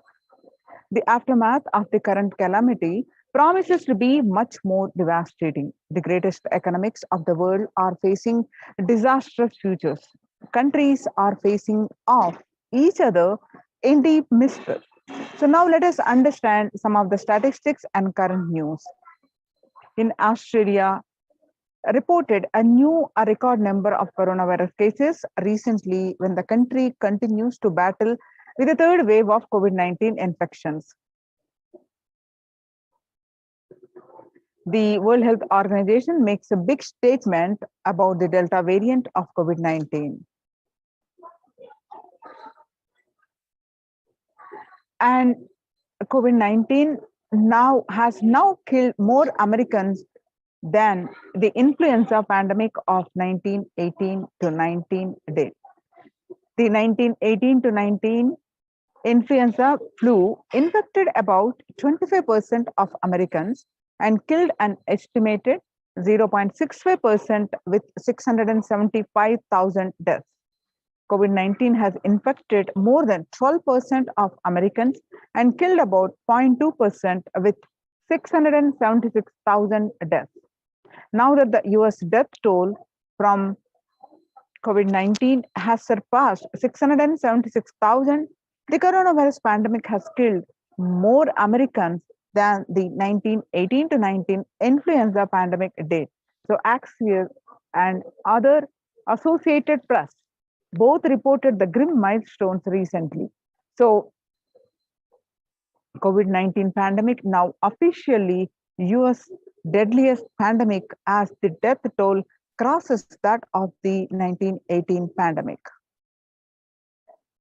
People infected with the alpha variant exhales 100 times more virus into the air than original COVID strain, according to a study. And 6 feet distance may not be enough to prevent viral transmission indoors. And COVID-19 Delta variant is still most concerning, says the World Health Organization. And in US, COVID-19 pandemic is nowhere under control, says the Chief Medical Advisor, Mr. Anthony Fauci. He said, right now we are still in pandemic mode because we have 160,000 new infections a day. That's not even modestly in good control.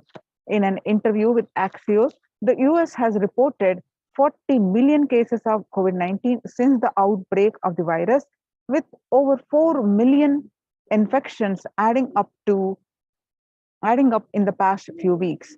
The increase in COVID cases comes as the US administration earlier this month announced that it is planning to provide booster shots of the vaccine as the Delta variant has become dominant in the nation and is wreaking havoc.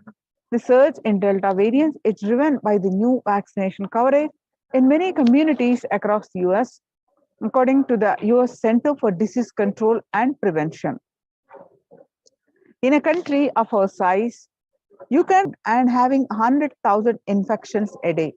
You have got to get well below 10,000 before you start feeling comfortable, Mr. Fauci added.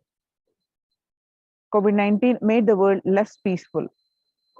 The COVID-19 violent incidences and fatalities, and what the increase in the violent incidences after the pandemic, according to the World Economic Forum, making the world less peaceful. Younger adults are more likely to report symptoms of anxiety and or depressive disorder during the COVID-19 pandemic. And the average share of adults reporting symptoms of anxiety and or depressive disorders, what it was in 2019, a 6 month period from January to June, was 11%. Now in just 1 month of the beginning of this year, January 2021, rose up to 41.1%. And some more statistics confirming the same. The younger adults are more likely to report symptoms of anxiety and or depressive disorder than the older adults. Stress in America, a national mental health crisis. COVID-19 is a significant stressor for most Americans. Nearly 8 in 10, which is 78%, say the coronavirus pandemic is a significant source of stress in their life. and nearly 7 in 10, which is 67%, say they have experienced this increased stress over the course of the pandemic.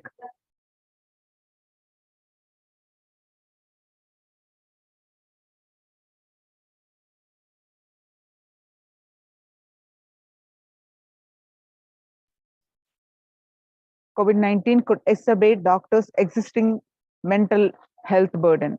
More than 60,000 healthcare workers have contracted COVID-19, 300 have died. Of the health workers who treated patients during the COVID-19 outbreak, 50% showed signs of depression and 45% showed signs of anxiety.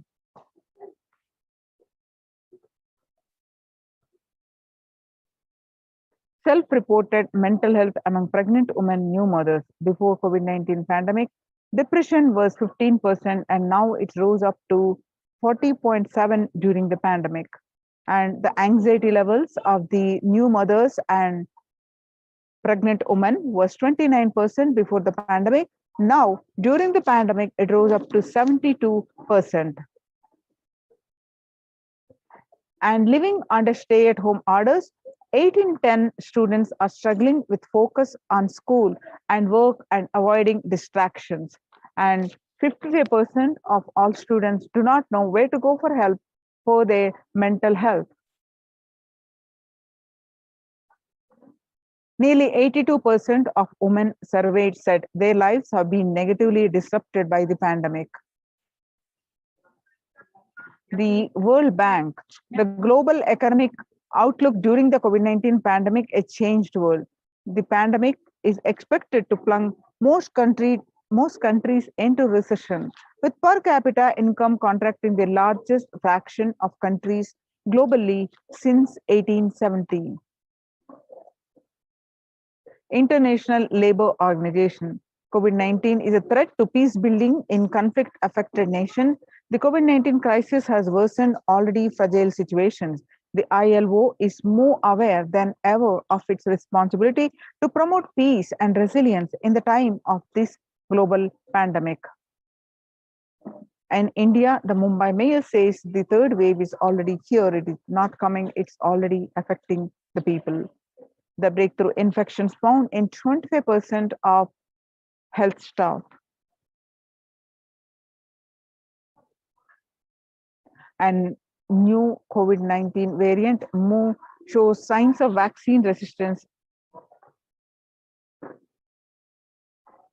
Now that we have seen the statistics across the world, the pandemic situation, which is affecting not only the most concern for the physical health of increasing the fatalities, the mental health concern, especially among younger adults, and which is leading to the global peace, affecting the global peace. So how do we cope up with the current COVID-19 pandemic? It is important to address the COVID-19 pandemic, which is seeing another wave, destroying many more lives. The Supreme Pontiff of Hinduism says, the pandemic fatigue setting in as a result of continuous lockdown is resulting in delusional ignorance. Holding on to the delusion and supporting this space of delusional decisions leads to delusional arrogance. The global COVID virus pandemic has left the whole world desperately looking for answers. Life as it had been experienced even back in February 2020 is no longer recognizable.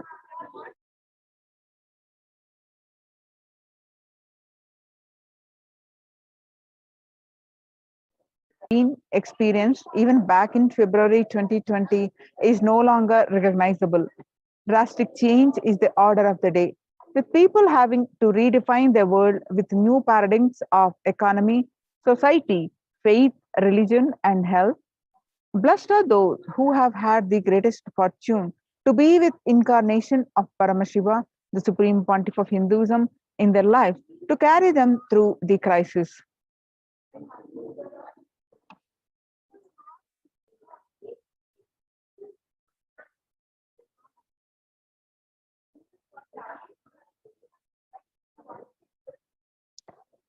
Sustainable developmental goals.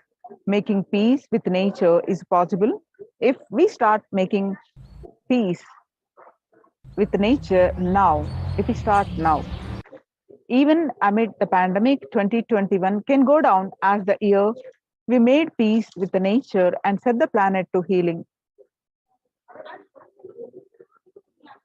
Our environmental, social, and economic challenges are interlinked. They must be tackled together. For example, we can't achieve sustainable developmental goals, including ending poverty by 2030, if climate change and ecosystem collapse are undermining food and water supplies in the world's poorest countries. We have no choice but to transform our economics and societies by valuing nature and putting its health at the heart of all our decisions.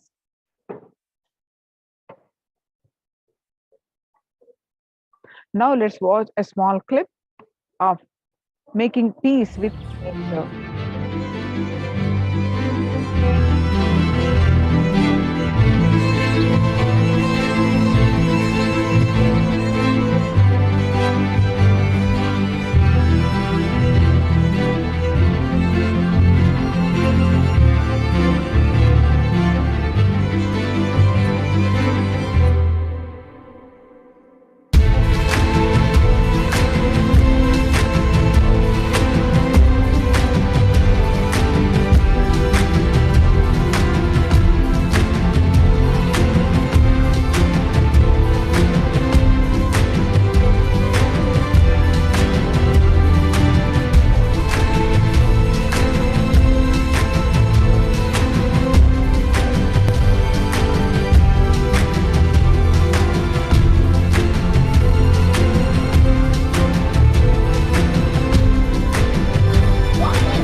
World Health Organization Health and Peace Initiative.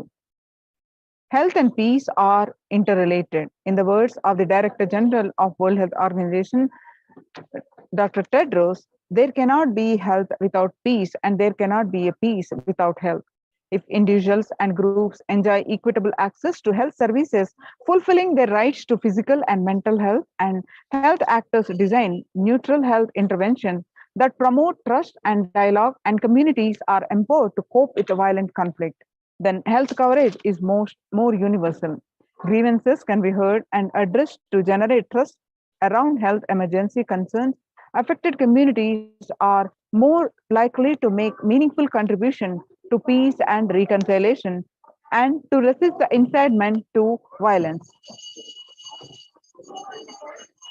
United States Institute of Peace.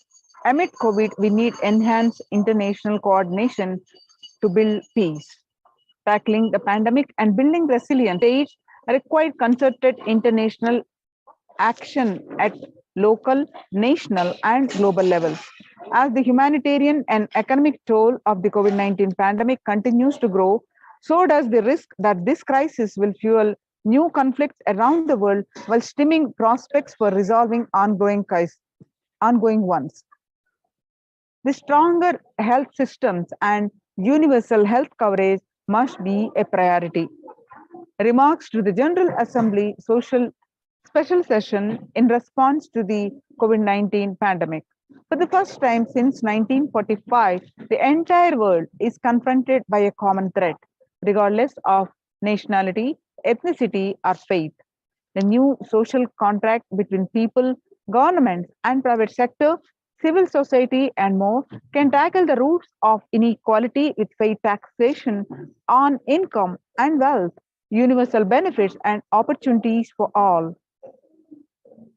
Now, let us see the Supreme Pontiff of Hinduism's contribution towards the global peace. The Vedic civilization beautifully describes that yastu sarvani bhutani atmani ivana pushyati sarva bhuteshu chatmanam tadona vigupshate. Isha Vasha Upanishad, verse 6. Global peace is the byproduct of the individual bliss. Whenever an individual goes through a spiritual bliss, he manifests beautiful, peaceful life for him and everyone around him. If he is powerful enough, he moves the whole city and manifests peace. He is more powerful, he moves the whole village and whole country. If he is powerful enough, like incarnation, he moves the whole world and manifests peace for them. So, global peace is the byproduct of the individual peace. Now, let's watch Supreme Pontiff of Hinduism shares how we get the individual peace by practicing completion, by practicing unclutching, and by practicing taking Kathmandu, responsibility. Nepal, So Oman, let's listen from Sivagangai, these few videos, a series of videos that we Hyderabad, are going to watch. Guptakashi. I welcome all of you with my love and respects.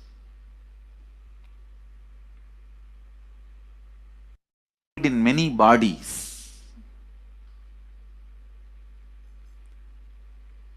Please understand, the more deeper you go inside you, means more deeper space you go inside you, more expanded you become, more one with everything, more oneness you experience. Because the more deeper you go, the more you experience the unified field of consciousness. Various words are used.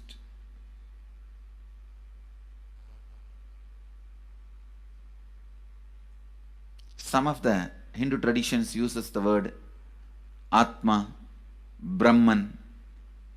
Some of the Hindu traditions use the word Nirvana. Whatever word you may use, Atman, Brahman, Nirvana, unified field of consciousness, whatever.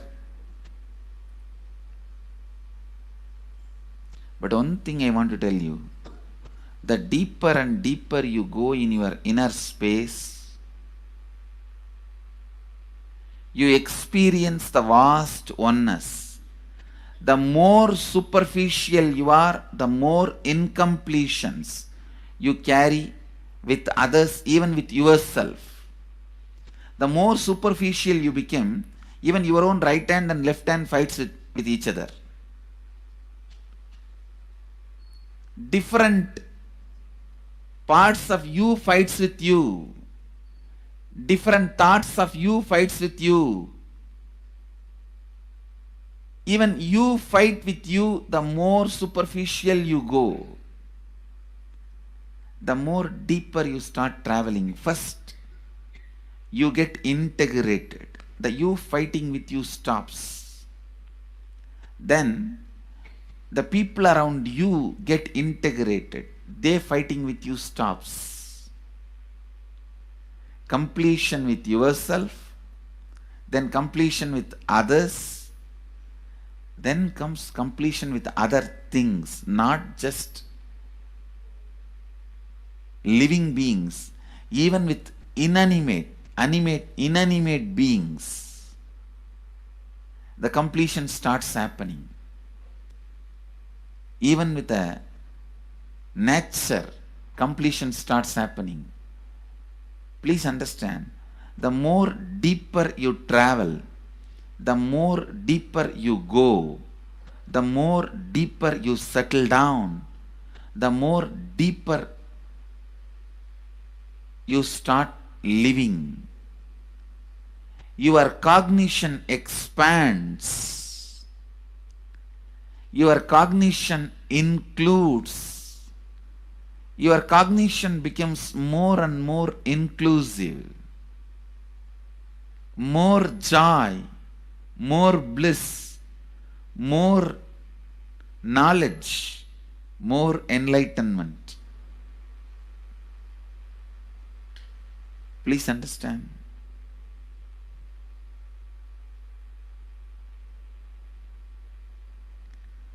The more and more completion happens in you, you will see everyone around you feels complete with you. That is why I am saying, whether they have body or they are disembodied, in the deepest corners of your being, deepermost layers of your being, deepest parts of your being, you experience such powerful awareness, such joy.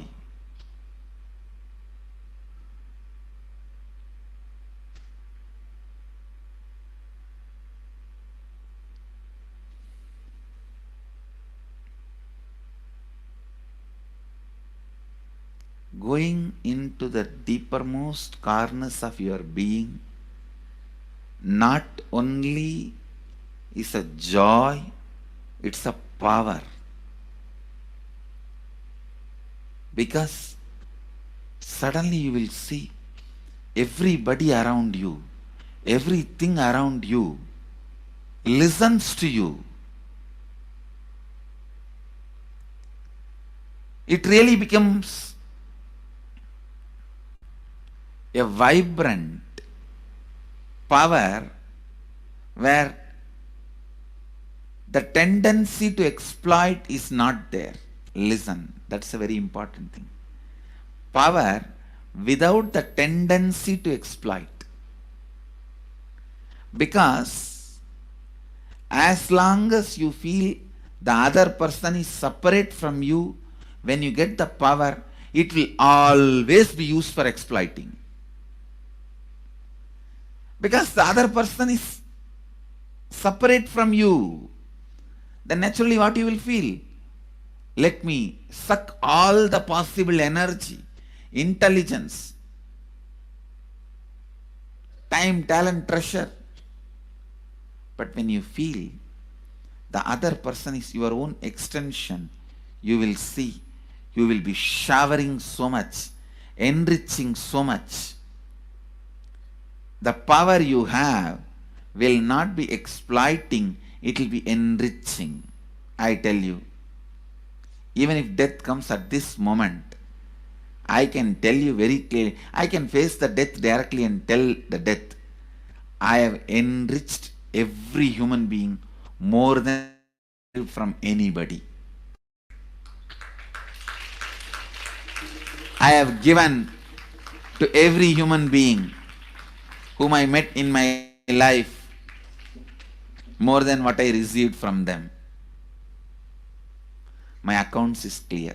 I am ready. Come on, let's go. My accounts is clear. I don't have debt. No credit card money, loans to be paid, no debit card, no credit card. My accounts is clear. Understand, when you feel everyone is your extension, the power given to you, the power you gain, see, any living is power. Powerful way. Even in that, you will become powerful. So any lifestyle you choose, you will get power in that field. Whether it is exploiting or enriching, murdering or raping or go on serving. Whatever lifestyle you choose, living is power. When you go into the deepermost core of your being and start living based on completion, I tell you,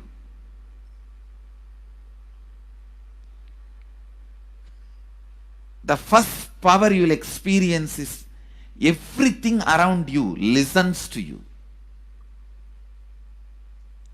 That power will simply make you enrich everyone. The best power you can have through living is power of enriching. Whatever you do, as I said, whether you live the life of enriching or exploiting, you will become powerful. I tell you, the power of exploiting brings more and more conflict within and without. And those conflicts naturally bring suffering. And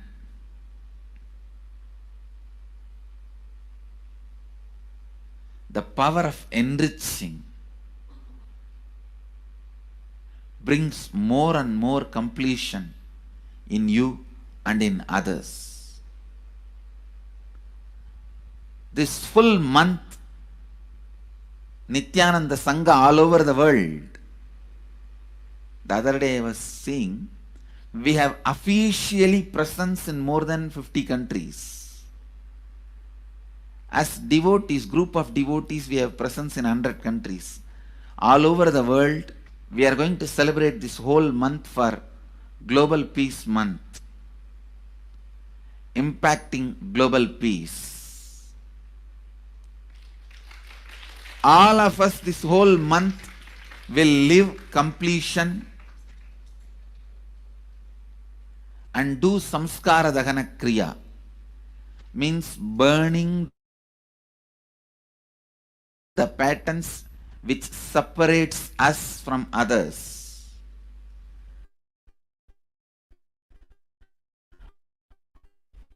Burning the patterns which are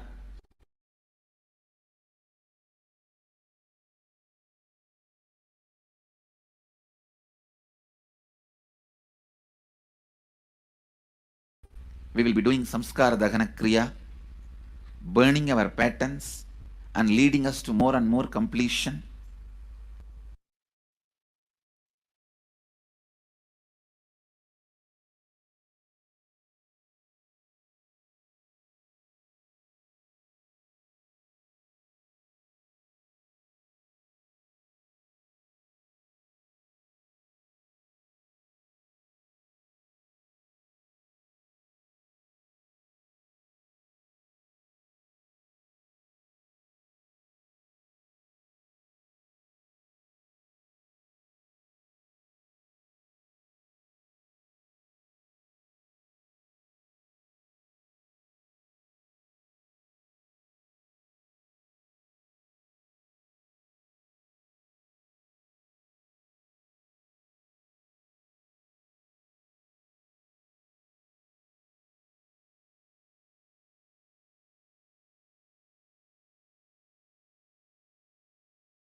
Sorry for the technical glitch.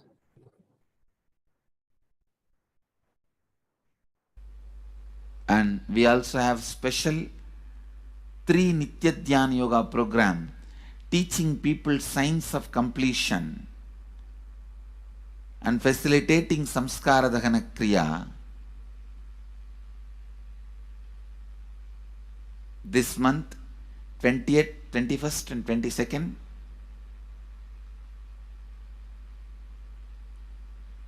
this whole month, all over the world, all our temples, ashrams, centers, yoga centers, schools, colleges, universities should do samskara dahana kriya, should do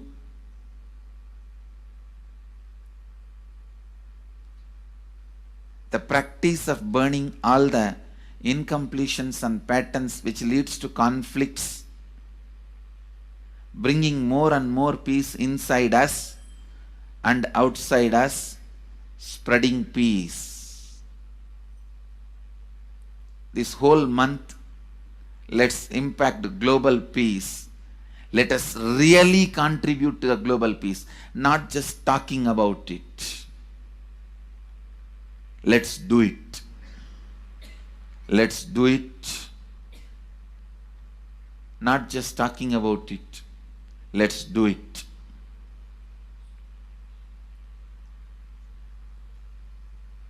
Even if you teach the Samskara Dahana Kriya to 50 people in each area, each place where we have centers, ashrams, temples, two-way centers, yoga centers, even 50 people, each Tanidar teaches, enriches them with this science.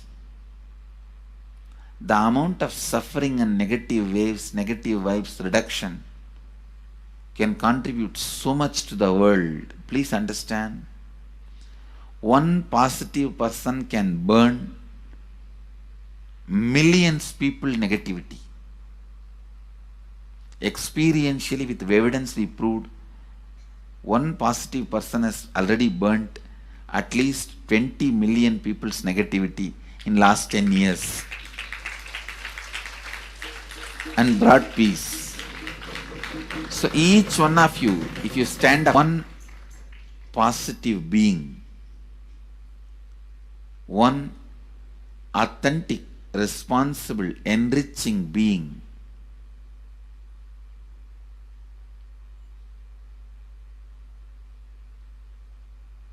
I tell you,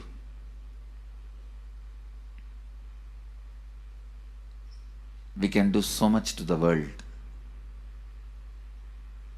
It will be a better place than the time we entered. When we leave, it should be a better place. That's all. When we leave the earth, it should be a better place. So understand, inner peace is your birthright. Go to the depths of your being. Bring more and more completion into you. Completion with others. And start living Advaita. Today in the Inner Awakening session, it's all about completion with others. So last 6 days, literally, you worked so much, one by one by one by one by one, layer by layer by layer by layer. The completion with yourself. Now comes completion with others. Today, we are starting the science of completion with others.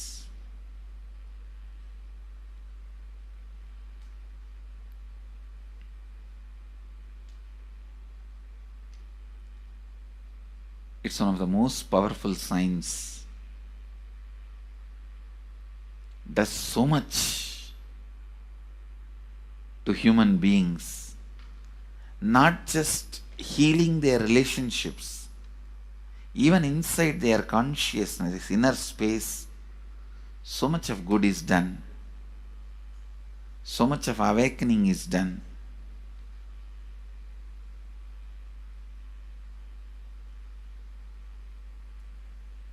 See, when you have completed with others, the kind of strength you feel is the power of Advaita.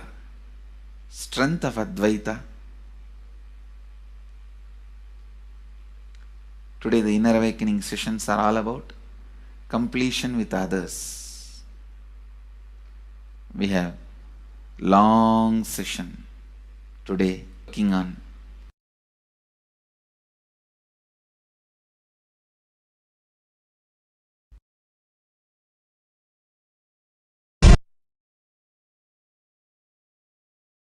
social answer means I'll tell, oh, you should all work for global peace. You should all work for turning the world. You should work for revolution. You should work for all these, that things, you should vote only the party which says that it will stop the war and all these things. This is the social answer. Nonsense. If you want the honest answer, I tell you, simply transform yourself. You can't do anything. If at all you can do, you would have done it. Be honest. If you can do, you would have done it. You are raising this question because you are not able to do. Am I right? So let us be very clear. Let us be honest. We are not able to do. Socially. That's the truth. That's the reason you are sitting here and raising the question. I tell you, understand few important things. There are a lot more attached to this question. There are many things which is attached to this question. We always feel the present is the world is totally spoiled. It is not going according to the rules or how it is supposed to be. It was wonderful once upon a time. Things were going properly. Everything was well and great. And I tell you, 10,000 years ago, they found some writings on stone in Harappa Mohenjo-daro culture. Some stone writings have been discovered. The other day I read a beautiful book about that stone writings. That writings, it says, oh, nowadays the society is not as it should be. So much of war, there is no peace. In the early times, there was so much of peace. Society was really great. Things were as it should be. And it almost looks like a today newspaper editorial. 10,000 years ago, the same thing carved on a stone. Then understand, there was no such time as only good prevailed. It is just a fantasy. Hinduism, they call it Satya Yuga, the age of truth. There was a time only truth prevailed. And every religion, Christianity, they say the Garden of Adam and Eve. There was a time everything was wonderful. Every religion has got the fantasy. The past was great. There was golden past. Always the idea of golden past exists only in the past. The more you go back, again you say the past was great. And I tell you one thing, it is a wonderful way of postponing accepting the reality. Otherwise, I can be sure the world was same as it is today. Whether it is 5,000 years ago or 10,000 years ago. Maybe one thing, there was no CNN channel that time. So the news did not reach you so quickly. That's all. The news did not reach you so quickly. That may be the only difference. But otherwise, I can be sure the good and the bad was equal. Good and the bad was equal. The same amount of wars were there. All the other things were there. You read the Puranas, the mythological stories of India, you see enough of things. Enough of dirty things. I think sometimes I find a little more. And if you read completely the Puranas or the Hindu scriptures, there are a lot of things much worse than modern day. The criminal activities or bad things or negative things, whatever you say, all this stuff. And never think only present day is corrupted or violent. In the ancient days also, all these things were there. Only one thing was not there, the CNN news or the internet. So the news did not reach you. But otherwise I can tell you, enough the good and bad was there. It always will exist. It will exist. All you can do is, if you awaken yourself, if you reach the enlightenment state, you can fund it. And I tell you, enlightenment is the only service you can do to the society. Just become enlightened so that you will reduce the negativity. Now, as of now, you are also the part of negative group. Naturally, we will be a negative group. As long as we are unenlightened, we will be the part of collective negative consciousness. So if you become enlightened, at least you will reduce your weight. That's the only thing we can do. Nothing else can be done. So all I request you to do is just become enlightened. Realize that you are a lion. That's the only way to help yourself and the society. Otherwise, all revolutions, you see, all revolution again end up as one more tradition. In last 2000 years, 3000 wars have happened in the humanity. In 2000 years, 3000 wars. Human beings have not done anything except doing wars, except fighting. Everybody claims he wants to do revolution. He wants to spread peace. You see, every country claims their army is a defensive army. Then who is offending? Tell me. Every country says defensive army. Then who is offending? These are all just, games. The idea of peace is a pure game. Everybody wants to spread the peace according to them, not according to the other person. They want peace according to them. The other day I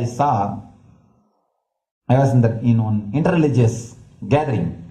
One guy is preaching, let all of you convert to my religion so that we will not have fight. He wants peace the way in which he wanted, not the way in which.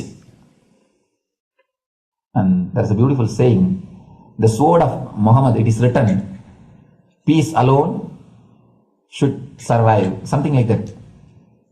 He has written some statement about the peace on the sword. We all take sword to spread the peace. So no revolution is going to help, because in the last 2000 years 3000 revolutions have happened, but still world is same, I think much worse. So no revolution is going to help, only individual evolution is going to help. So be very clear. Instead of working in the outer world, start working in the inner world. That will help you and society some way.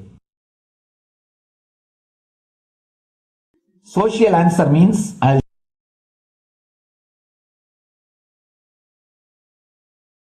listen carefully. The space of Shanti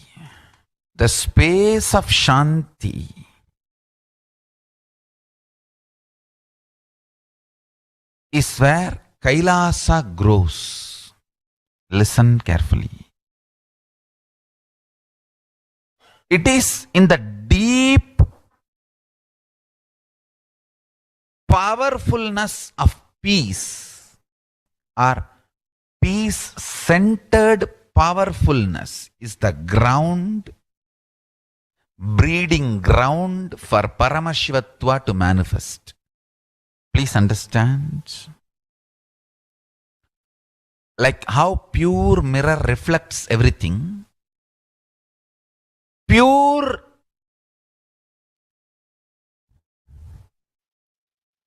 Shanti-based Shakti, peace-based powerfulness reflects Paramashiva. Paramashiva manifests in peace-based powerfulness. Please understand. Neither violence nor powerlessness.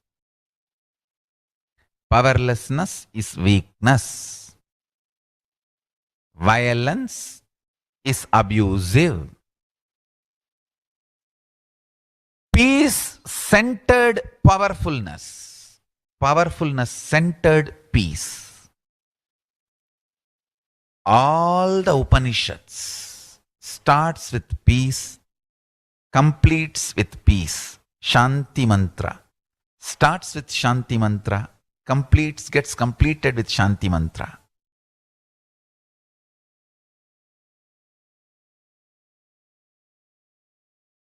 Peace-based powerfulness is a fundamental requirement for Paramashivatva to manifest. That is why people who don't want us to manifest Paramashivatva or power manifestation do not want to allow the peace in our life, or do not want peace in our campus. Understand? But Only if you are peaceful, which cannot be shaken even by the demons and devils and rakshasas, we can be in eternal peace. So, remember this.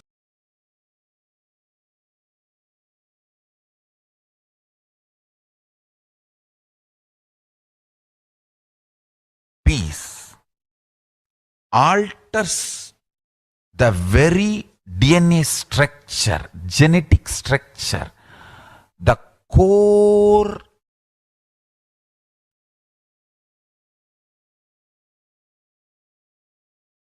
Anu Mahat structure. Understand? Anoraniyan Mahato Mahiyan. The consciousness in you is atom inside the atom, Mahat, more than Mahat. That Anoraniyan Mahato Mahiyan. That consciousness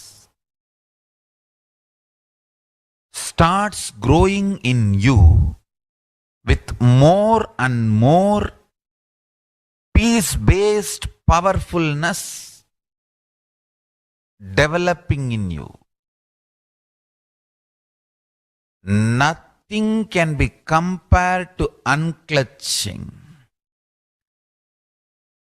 Spend more and more time, energy in unclutching. It will never be wasted. Time spent on unclutching is the most productive time for you in your life, because unclutching completely makes you altogether a different material. Understand? It makes your very biomemory, muscle memory, core structure, molecular structure, genetic structure, DNA structure, everything, all the 8 energy flow circuits, 7 energy flows, 1 the pure conscious explosion. So totally 8 energy flow circuits exist in you. All the 8 explodes when you unclutch. Understand? Unclutching is the space of Sri Kailasa.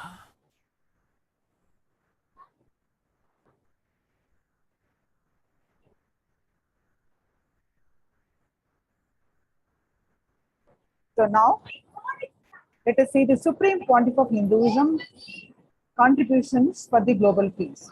The sovereign order of Kailasa, led by the Supreme Pontiff of Hinduism and Nithyananda order of monks, nuns, and Hindu diaspora, are working for global peace and to give a super consciousness breakthrough to humanity.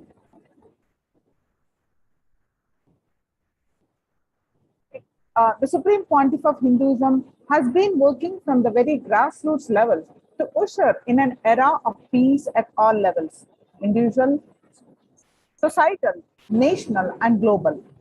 His deep insights into the workings of the human mind, body, emotions have enabled him to powerfully and directly address various social and emotional problems facing humanity today. Some of the ways that the Supreme Pontiff of Hinduism provides spiritual solutions to combat the pandemic and other issues. Since the beginning of the global lockdown, and the amount of contribution and activism of Kailasa has increased multifold through the Paramashivoham program, bringing super consciousness breakthrough to the whole humanity. By starting the Akhanda Nirvikalpa Samadhi Jnana Yajna and contributing almost 3 billion minutes so far. Paramashiva Sankalpa chanting, that is sacred Sanskrit mantra chanting to heal the world via Zoom sessions 24/7. Spiritual healing to one and all 24/7, helping humanity to cope up with insecurity, fear, disease by empowering individuals to heal themselves, learn, cope up the emotions like depression and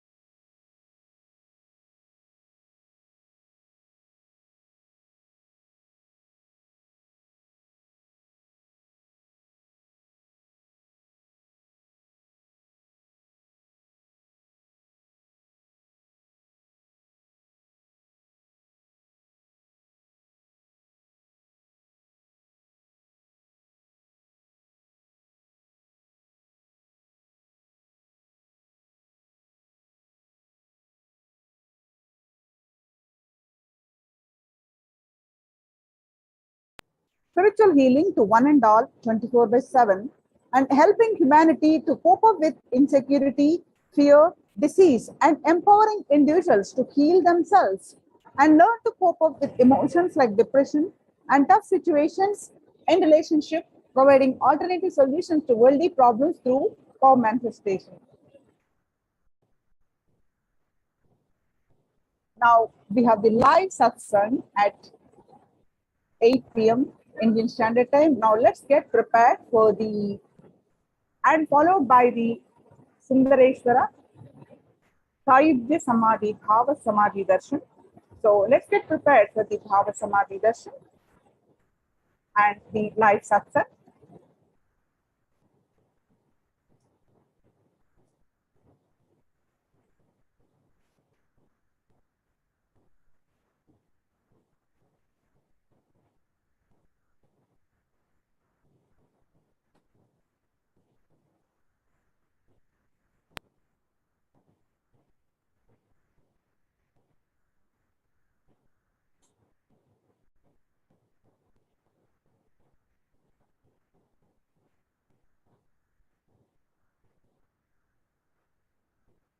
Bhava Samadhi Darshan is manifesting the divine with the supreme pontiff of Hinduism, Jagadguru Mahasannidhanam, His Divine Holiness Bhagwan Nithyananda Paramashivam.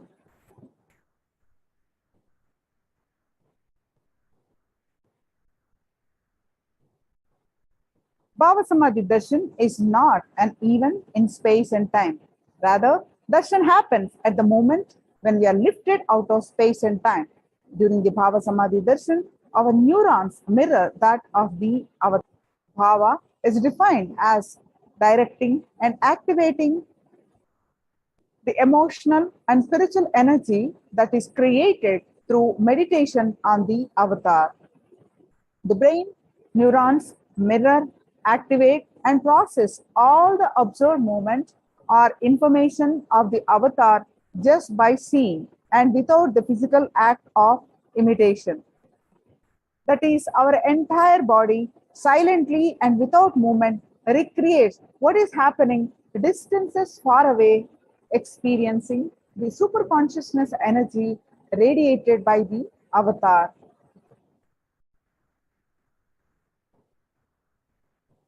The science of Bhava Samadhi Darshan knows no distance, a phenomenon modern science is just discovering and terms as quantum tunneling. What is quantum tunneling?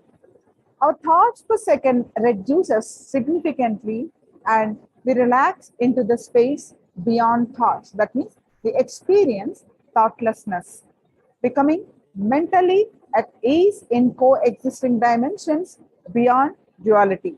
That means we and the divine become one, unconditioned by the parameters of time and space. The quantum tunneling is like this.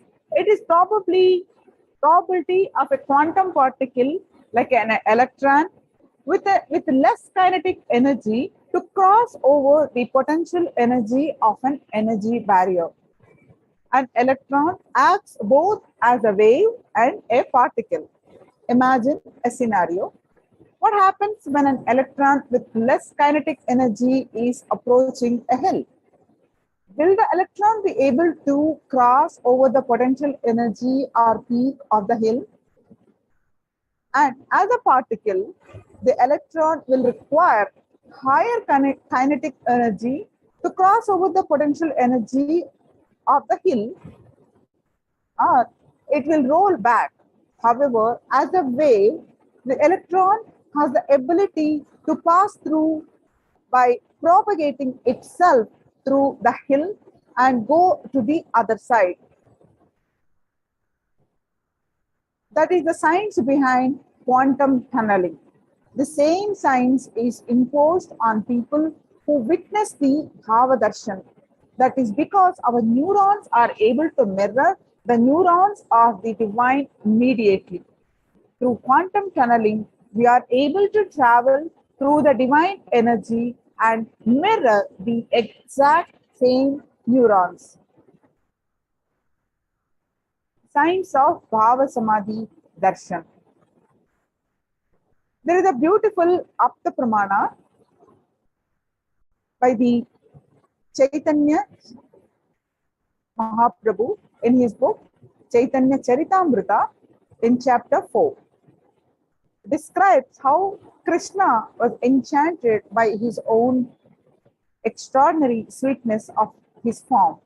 When Krishna once saw his own extraordinary sweetness reflected in a jeweled wall, he was amazed and said, "How unprecedented and astonishing is this deep and indescribable sweetness of mine!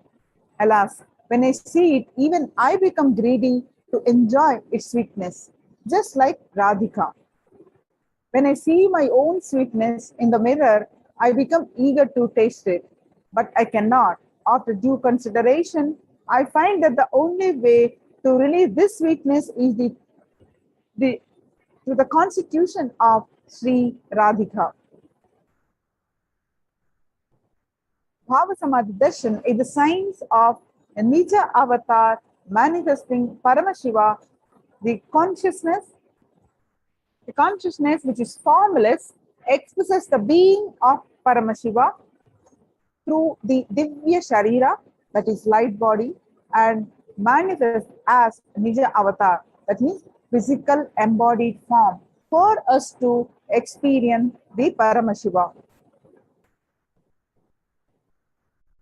The beautiful pramana from Malini Vijayottava Tantra, verse 60, it says, "By the enlightened teachings of the Guru, Katana, by the Shakti Pata, the graceful transmission of the spiritual powers from the Guru at the sacred feet of the Guru, or by the complete loving favor of the Guru, Guru Prasada, the ultimate goal and space, Paramam Padam, is attained."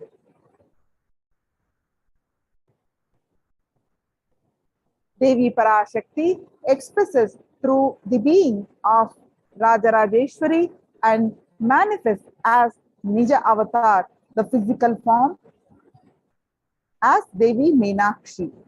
Bhagwan Paramashiva expresses through the being of Subramanya and manifests as Nija avatar, that is the physical form, that is Bhagwan Muruga. And Bhagwan Paramashiva expresses the being of Arunagiri Yogeshwara and manifests as Nija avatar, that is physical form, as Supreme Pontiff of Hinduism, Jagat Guru Mahasannidhanam, His Divine Holiness Bhagwan Nithyananda Paramashivam. Bhagwan Parandhama expresses the being of Mahavishnu and manifests as Nija avatar, the physical form, as Bhagwan Venkateshwara. The Archavatar, which is usually the temple deity, reflects the consciousness and manifestation, the being of the superconsciousness energy. But the human beings are not mature enough to receive the higher level experiences from the Archavatar directly.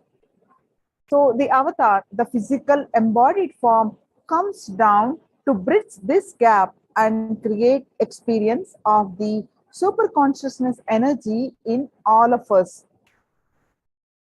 When we have the Bhava Samadhi Darshan of the Nija avatar manifesting beings of various dimensions of Paramashiva, the auspicious components and the powerfulness of those dimensions of Paramashiva are awakened in us.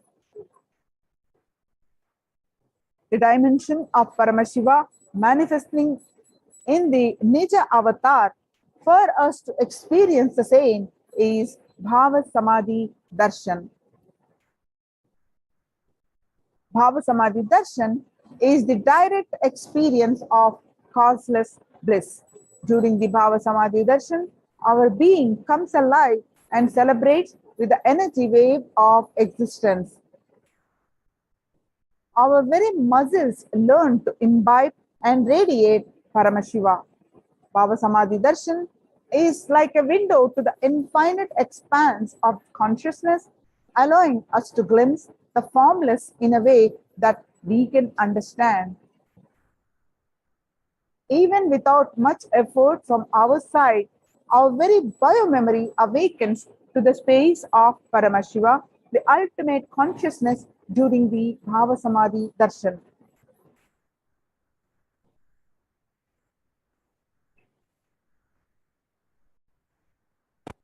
Now it's time to receive the grace and presence of the Supreme Pontiff of Hinduism. Let's get ready. Please sit straight with your head, neck, and back straight. Inhale deeply, exhale deeply. Intensely connect with the Supreme Pontiff of Hinduism and sit with the deep space of gratitude. And with that space of gratitude, let's start chanting the Mahavakya. Om Nithyananda Paramashivoham.